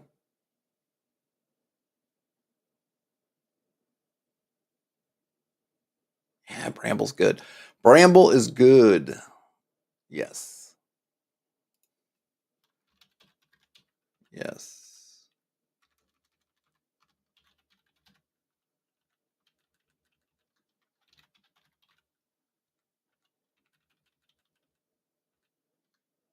Actually, I think clearing is smaller than glade.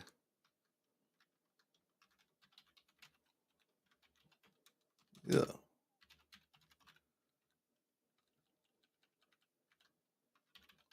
I'll do that. Yep. All right, that's good. And then I like brush.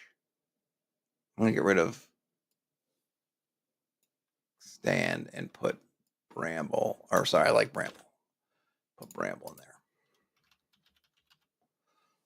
All right. So those are kind of four. Well, look at that. I'm gonna have this whole table Dunzo Funzo. At least in some form.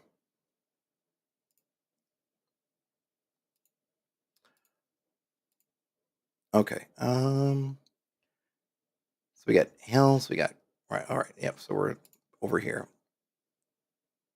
So you can definitely have thickets and brambles up on the hill.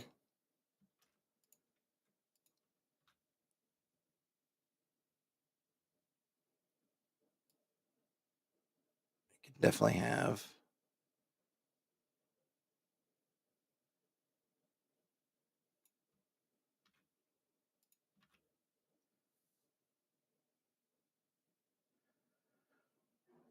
barrens, definitely gonna have those.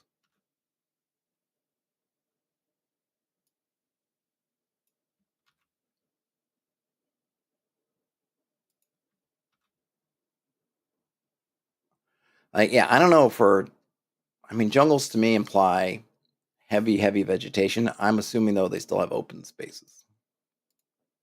That would be my guess. So barrens,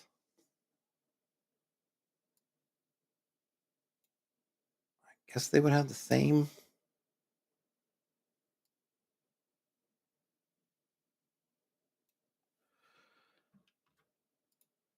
I don't know. I kind of feel like they wouldn't, but I don't have.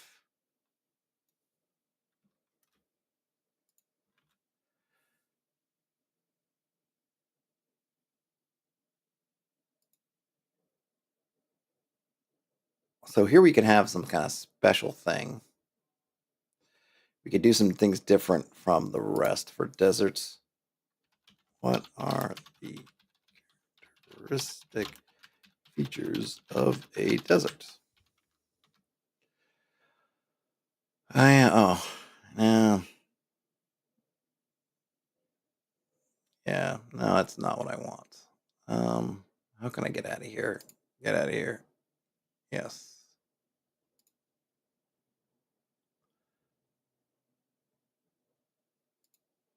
And let's see.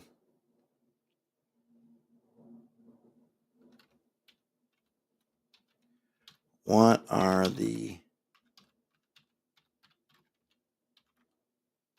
areas of a desert called? Again, I'm sure my wording is terrible. All right, AI assist. Let's do this. Desert. Okay, that's not what I mean. Oh, here we go. Is this going to give me something good? No, those are plants. Nope, that's not what I want.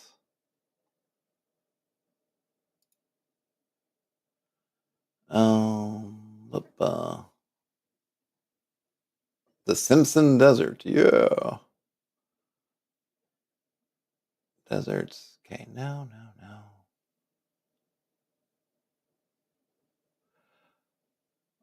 Burial. Yeah, yeah, I got you. I'm not. I just want some names. I want some words. I got dunes. I got you, dunes. Ball cactus.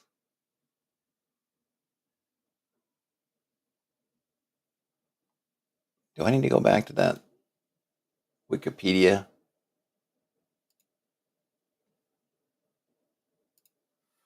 They might actually have a better.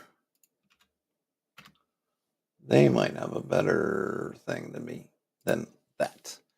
All right, dry lake. Now I got that already.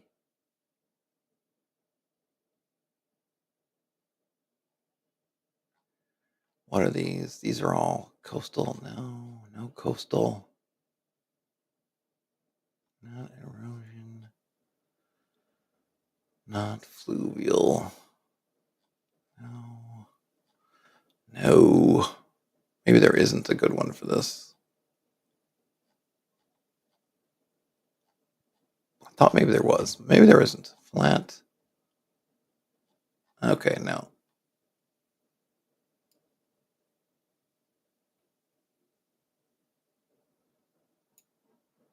Hmm.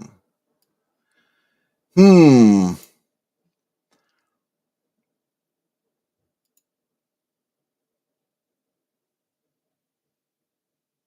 Um.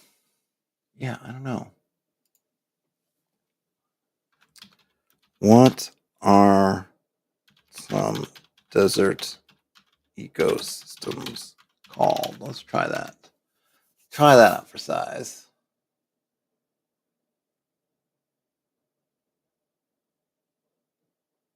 Oh, maybe there. Maybe images will work. That's not it. No. Desert biome. No. Desert example. That's actual things. No. Hmm. No. No. Hold on a second. Whoops. Hold on a minute. Hold on. Let me just.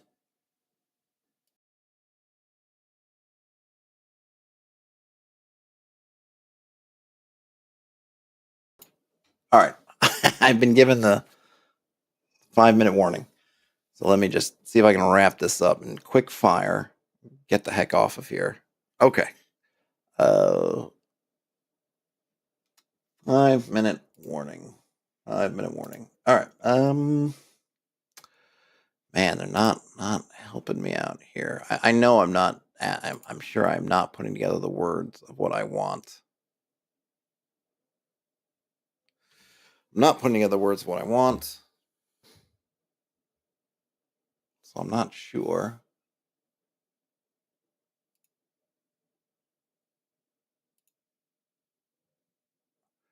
Because I don't know, like, how often are you running into copses, groves, any of that stuff in the desert? I'm imagining not much.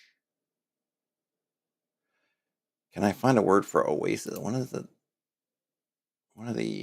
see. Let me get back up here and I ask,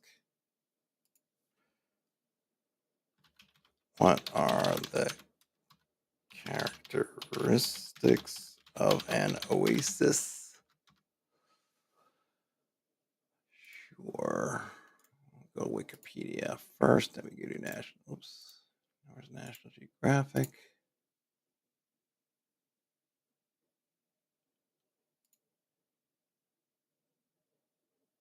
All right, Sable Oasis near South Bolivia is in the middle of the Sahara Desert, and oasis small patch.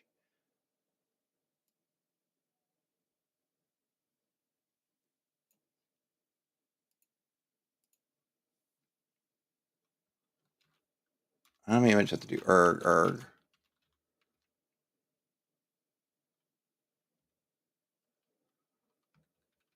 Rock.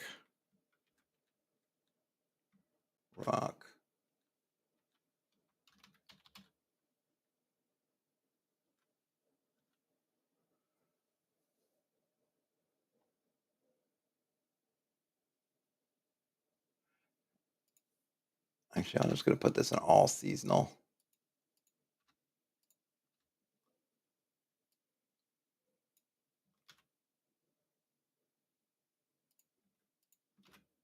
Okay.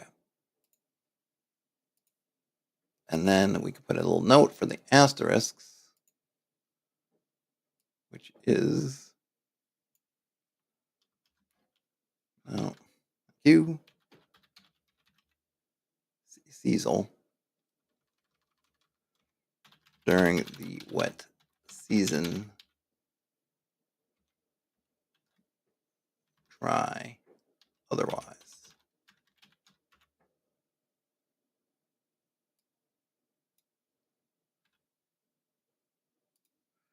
Dry. Yep.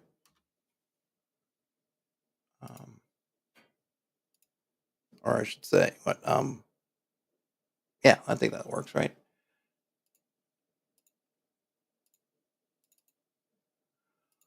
Okay. Well, look at that. Features everywhere, but not a drop to drink. Yet. How's that look? Cool. Well, I'll motor along, but I gotta run, and I've been going on long enough. So I'll try to post something on their channel. The time's gotten away from me, but it's good work because this is all stuff that I need to do. So I will check you guys out later. This will pop up somewhere soon. I'll output and update the PDFs on itch and drive through. And just so you know, like when this, I kind of am finalized with this, I'm gonna that will cause the price of the Joy of Hex maps to go up a little bit. So if you're interested in it and you didn't pick it up yet and you want to, um, now's a good time. And for everyone who purchases one, I drop a community copy. So you might see some community copies hit on that's something I can only do on itch. I don't think there's a way for me to do it on drive through, have it on itch. So whenever someone buys one, I drop one. So if you kind of check around, you might see where one will suddenly pop up. But I've noticed they've been going pretty quick. So I don't know if I would count on it, but there you go. But yeah, it's been a lot of fun. Have a great rest of your day, night, whenever you end up watching or listening to this. Game on, everybody, and I'll talk to you later. Bye now.